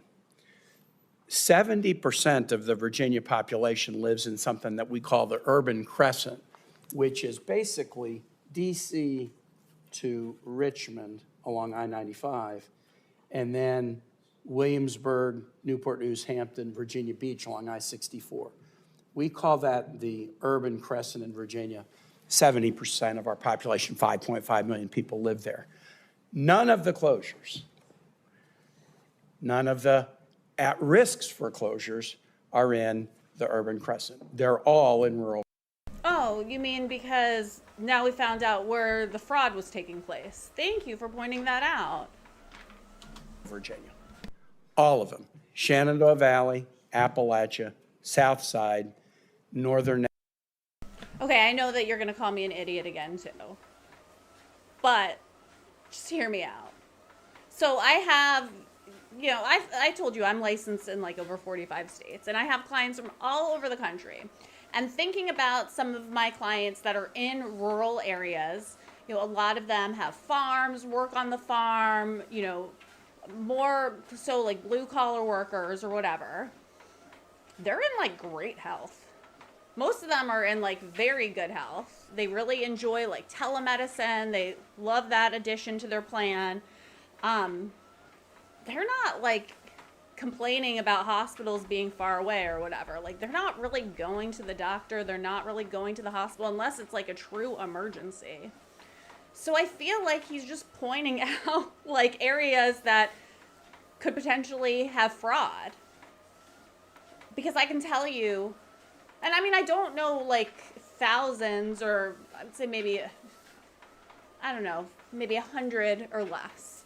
But I can't think of anybody that's one of my clients that's living in a rural area that deals with like mental health issues. Like I said, like typically these people are working outside, they're working with their hands, they're working hard. They're not on SSRIs or anything. They're not, bored and suicidal. They're just trying to like milk the cow and, build things. So they don't really have time for like mental health issues. So I just think this is really interesting that he's pointing out that now the Medicaid has been cut off in these rural areas, that they're just not seeing as many people come in for these treatments. Maybe these treatments weren't necessary. Maybe they were billing Medicaid for services not rendered. That's what I'm thinking, but I could be totally off. This is just a conspiracy theory, total conspiracy theory. Potentially the Eastern Shore. And so this is what my providers are telling me. So that's data too. The overall growth of the program is data, but these are hospitals that have already closed, clinics that have already closed, and those that are threatened to close. And all of them are in rural Virginia because, as Mr. Schneider said, rural populations tend to have a higher Medicaid percentage in the payer mix, and they also tend to have a lower patient volume. So when you we're already have a low patient volume, so we're sort of barely struggling, and then you take the core of our financial model and you make changes to it. That's why these closures are in rural Virginia and why they're likely to be. And I suspect states around the country are seeing exactly the same thing. The only real question that I want to put on the table, and I think it was Mr. Blaze, you said, one of the reforms we should make is have some uniformity in the program and then have any excess that's spent, that should be on the state's shoulders. So I know you're talking about, here's a program where the feds are, being charged by the state. I mean, and your argument is we should just have governors do more state taxes or mayors do more local taxes to pick this up. Because if these changes are already leading to all these rural closures, I live in Richmond, I'm gonna get service. But the 30% of Virginia that lives in rural Virginia, they're the ones seeing the closures. And if we were to do what you suggest, hey, forget all this federal money in the state, the SDP program, just as you say, put the excess costs on the states, then, I guess we could pat ourselves on the back and say we're bringing the cost curve down. But if we're just forcing states to increase taxes or mayors to increase taxes, I'm not really sure we're reducing costs. Instead, an awful lot of the most rural states where people are getting hurt the most are also the states that are probably least likely to be able to raise revenue at the state level to support these providers. So I'll just put my chart in with the others to say, this tells me we got a huge problem. If the closures are all in rural Virginia, and I suspect overwhelmingly in rural America. But if these people aren't coming in, then they don't need the treatment. He hasn't told us, oh, we have all these patients coming in and, we have to bill them out of pocket. Because that would be another issue, and I feel like there are a lot of solutions for that. I think that what he's saying is if the government gives you money, your state, you're a healthcare provider, you're going to find a way to spend that money.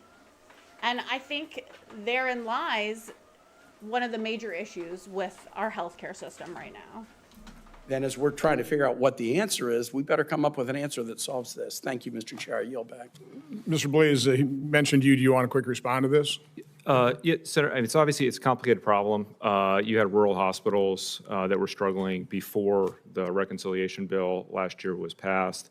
The Assistant Secretary of Planning and Evaluation at HHS did a study looking at rural hospitals that closed from 2011 to 2023 and found that their occupancy was really low and had been declining, and that the vast majority of rural hospitals that closed were adjacent to urban areas. I think that from thinking that your job is to best spend federal taxpayer dollars, and a lot of these programs, the provider taxes, the state-directed payments, the beneficiaries of those overwhelmingly are wealthy, big hospital systems.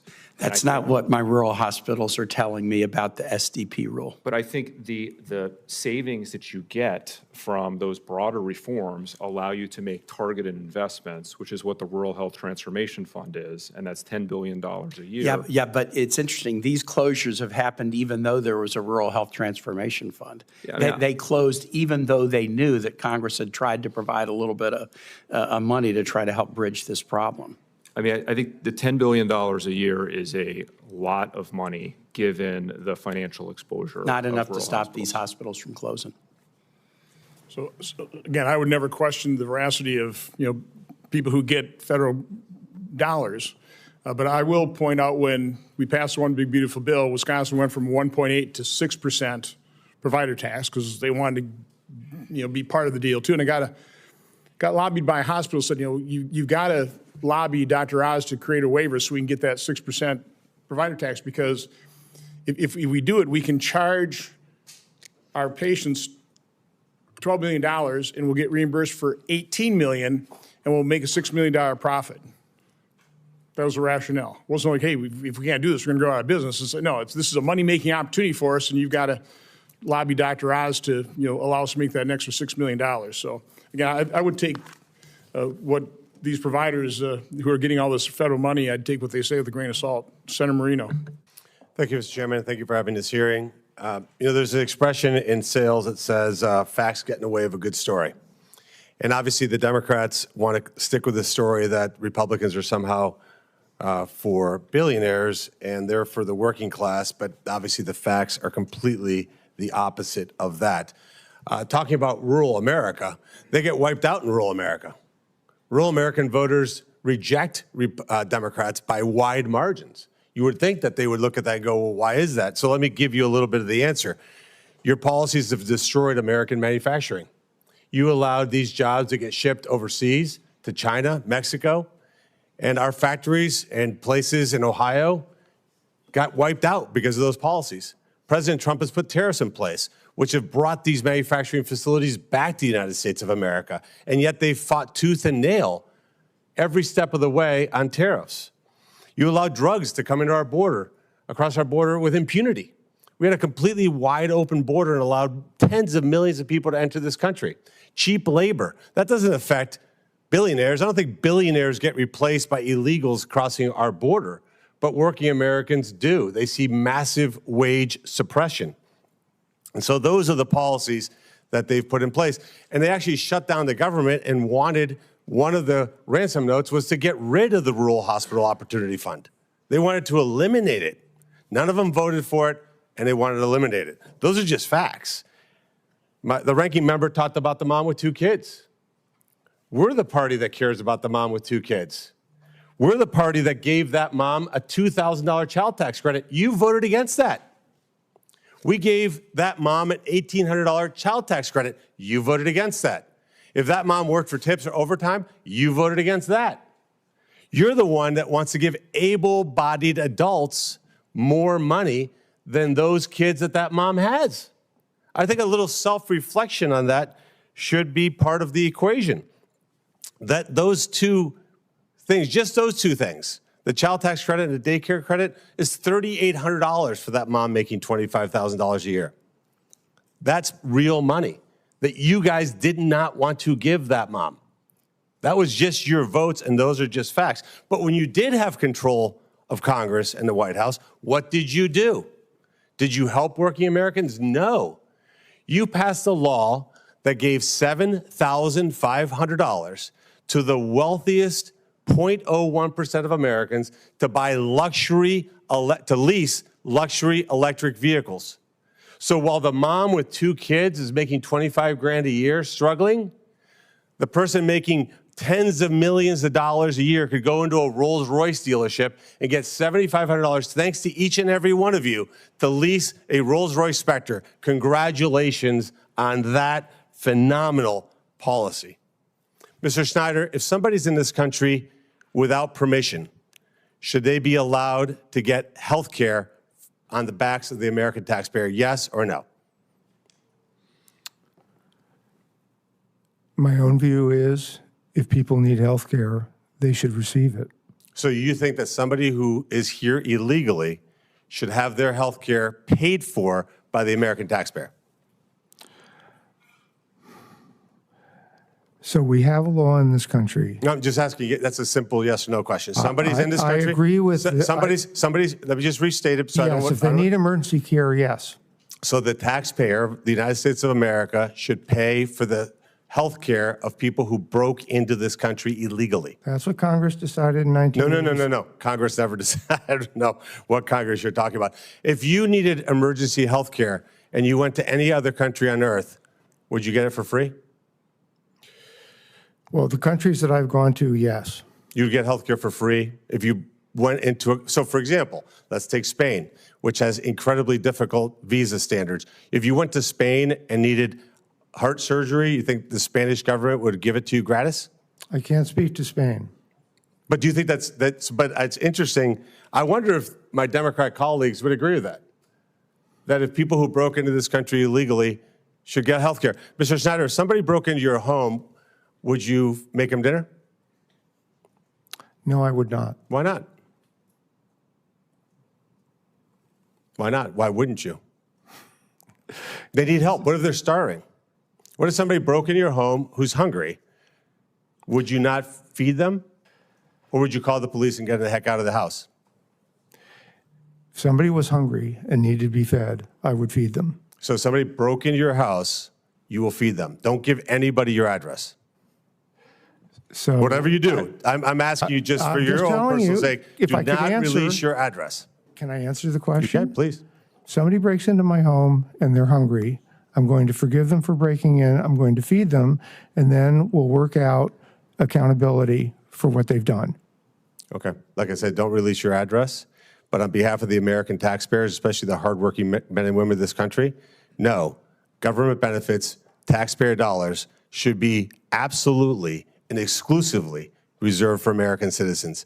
And so the party that says they care about working Americans, this is why you keep losing in rural America. This is why you guys get wiped out in places like that. Whether it's Virginia or Oregon, you do not win in the rural parts of your state. You get absolutely crushed because of that kind of philosophy.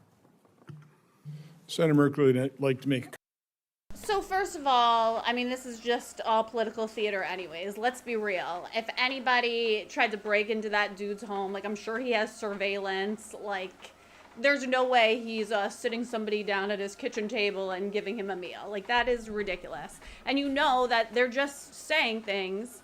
They don't actually do them. Like, the irony of it all is you have these people that are, you know, supposed to be advocating for the poor, but like they live in like gated communities and like the rules don't apply to them, or they have government health insurance, and that's a whole different ball game compared to what people have to deal with on the Affordable Care Act marketplace. So, you know, they're sitting up here looking down on everybody. And it's just all do as I say, not as I do. comment. Thank you. Just for the record, Undocumented individuals are not eligible for Medicaid unless they're in emergency, going to the emergency room under very limited circumstances. And yes, those same services, emergency, are provided by many other nations if Americans are traveling abroad for an emergency service. Mr. Blaze, very quickly, how many illegal immigrants do you think are on Medicaid? Not beyond emergency services, but on Medicaid. Do you have any estimate? In California? In California, it's considerable. California got one of these provider tax schemes approved, and then the next got $10 billion in federal funds without any state contribution, and the next year expanded Medicaid to all unauthorized immigrants in the state. Senator Lujan. Thank you very much, Mr. Chairman. Coming into the hearing at the moment that I did really caught my attention as my colleague departs.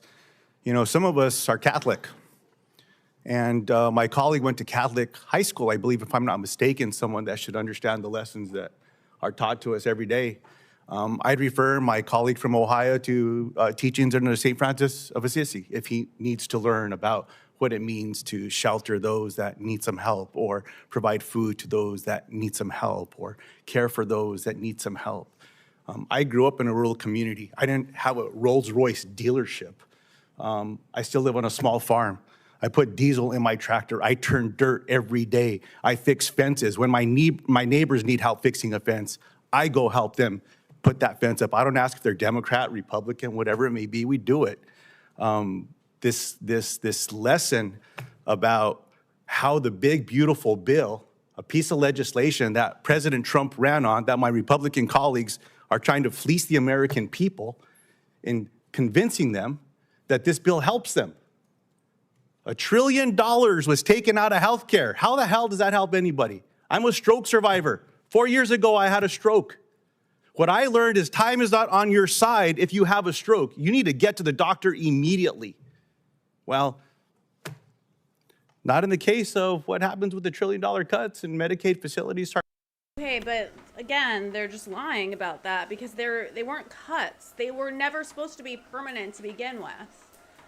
And I don't even understand why none of the Republicans bring this point up, because it's a really good point. The American Rescue Act, and especially we should bring it up after the Fauci hearing, but the American Rescue Act was supposed to help the American people get additional cuts and subsidies because they couldn't work. We were locked down. A lot of us were forced to not work. And we got additional subsidies to help us cover health insurance. But the main issue is because the government, well, not the government, we were subsidizing other American taxpayers.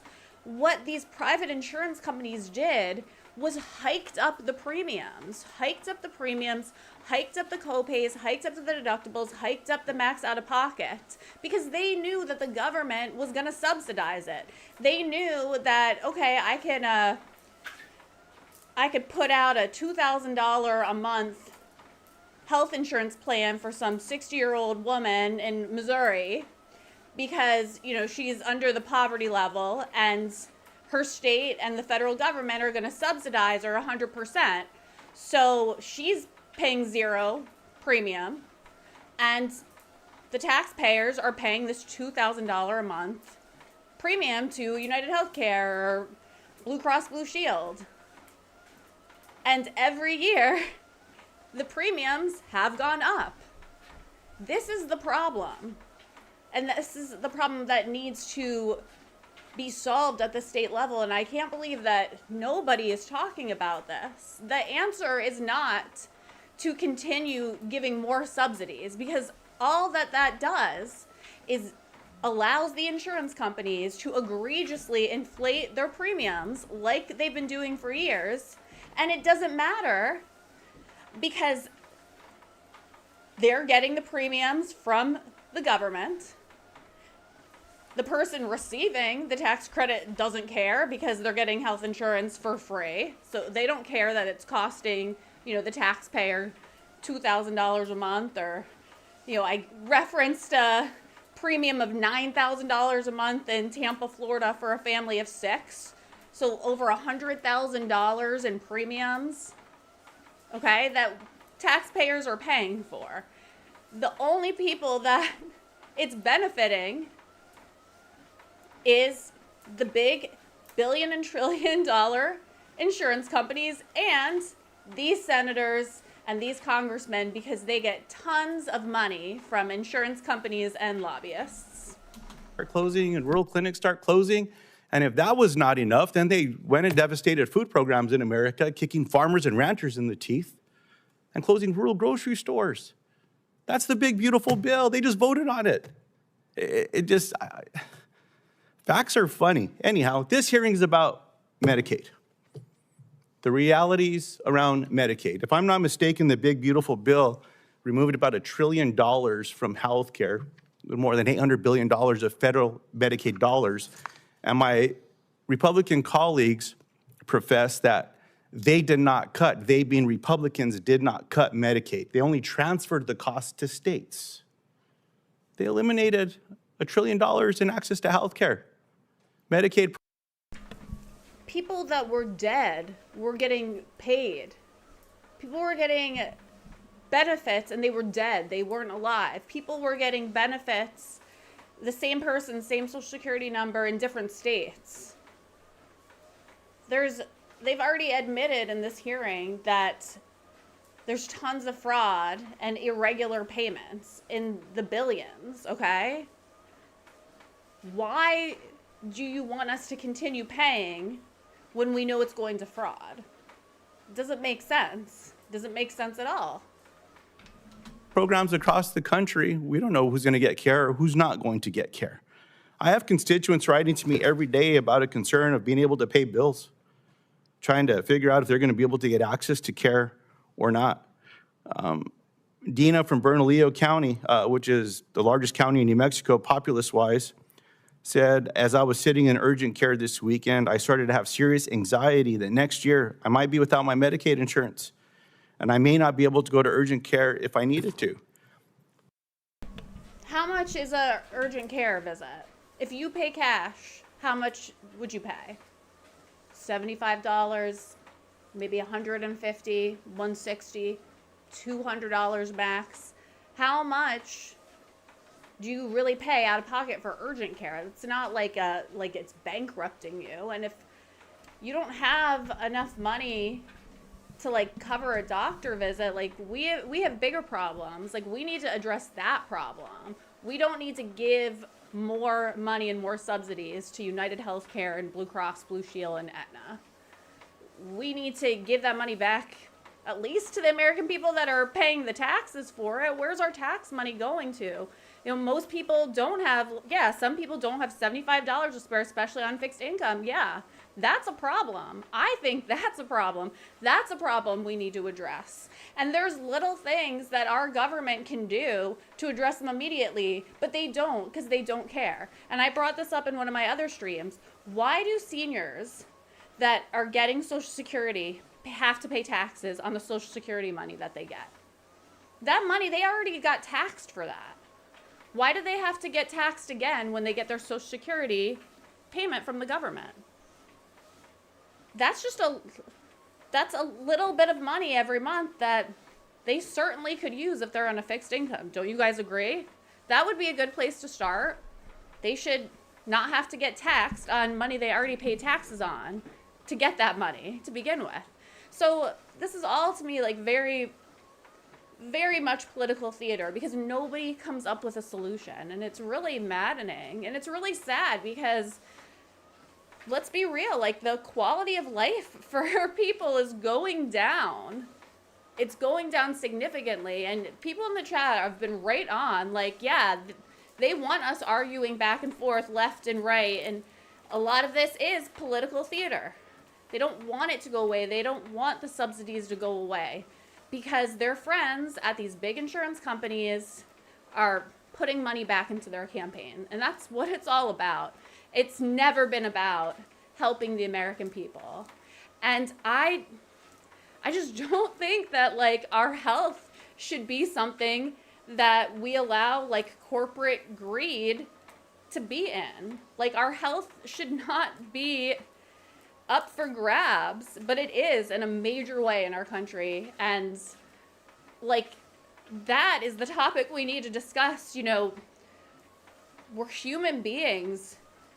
We should be treated well. We should be able to go to the doctor, go to the hospital, and get proper treatment, regardless of if we have health insurance or we don't have health insurance. When you're sick or when you have an accident and you need care, you should be able to go into a facility and get care, not be pushed away because they don't like your insurance, you're not in network, or you don't have any because you can't afford it, or they don't like that you have Medicaid. You shouldn't be pushed away. You should get proper care. Anywhere you go in the U.S., we're a first world country, right? But it's so backwards. The system is so backwards. It's so broken.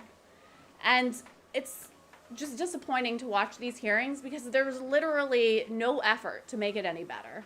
It's just political theater. Quinn, the Affordable Care Act was passed. We had a Republican governor in New Mexico that did the right thing and embraced Medicaid expansion. It took New Mexico from one of the most uninsured states in the country to a state that actually people could get some coverage and have some certainty that care was going to be there. Democrats and Republicans should be working together in all these. If we're going to talk about reforms, let's talk about smart reforms. Let's talk about ways that we can get care to people in the most effective manner possible so that if someone out there has a stroke like I did, they're going to live and they're actually going to recover the way that I did. Because my recovery is also very unique. I was very blessed with that recovery, but it's because I had access to care. 8 million Americans have already lost health care coverage, including nearly 4 million who lost Medicaid CHIP, the Children Health Insurance Program. Now, Professor Schneider, are children protected from Medicaid cuts, as my Republican colleagues have suggested? Over time, the large withdrawal of federal funding, close to $1 trillion over the next 10 years, that's in H.R. 1, everyone in the program is at risk. How about Children, people with disabilities, seniors, people in rural areas, people in urban areas, the providers that serve them, they're all at risk. You anticipated my next question about seniors. I appreciate that response. I did not hear you specifically mention people with disabilities. I heard you say everyone, but what about people with disabilities? Exactly the same situation. The states were expecting the resources that had been in place before H.R. 1 was enacted, and over the next 10 years, they're not going to have those resources available. Now, coming from a rural community myself, hearing the question from my colleague that was speaking before me, are adults and children in small towns and rural areas more likely than those living in metro areas to rely on Medicaid CHIP for their health insurance? Medicaid is a slightly more important payer for families and children in rural areas than in urban. The same It's holds important true. in both, but it's a little more important in rural. I appreciate it. Well, this hearing's not on SNAP. The same holds true for SNAP as well. So, look, Mr. Chairman, I certainly hope as the budget reconciliation debate is continuing on Budget Reconciliation 3, we're looking at access to health care. Costs are going up. You know, some folks try to refer to this as affordability. People just can't afford to get services and to get by. And that we should not forget about Social Security. I challenged my Republican colleagues at the last hearing we had on Social Security. Maybe in your next budget reconciliation bill, we'll actually see some language in there to make sure Social Security is solvent. And it didn't happen. Well, lo and behold, there's another budget reconciliation coming forward. So I look forward to seeing how Republicans are going to protect Social Security and make sure that it's going to be solvent in the next budget reconciliation package as well. I appreciate all the panelists and everyone here today for the hearing. All right, guys, I just looked at the time. Oh my gosh, I'm over on the East Coast and it's after midnight. I can't believe how fast the time went by. I really appreciate everybody being here tonight on my stream. We'll definitely finish up this hearing tomorrow. I don't think there's a lot left, but there's a couple of other pretty good Senate and congressional hearings that we're going to stream the rest of the week. I really appreciate everybody's participation tonight. Everybody, for the most part, was on their best behavior. S. McLean, so good to meet you. Thank you so much for sharing your story. Joe G, thank you so much for everything you contributed in the chat tonight. Like, 100%, almost everything that you were saying, I agree with, and I really appreciate your participation. I hope you guys have a great evening, and I'll see you back here tomorrow.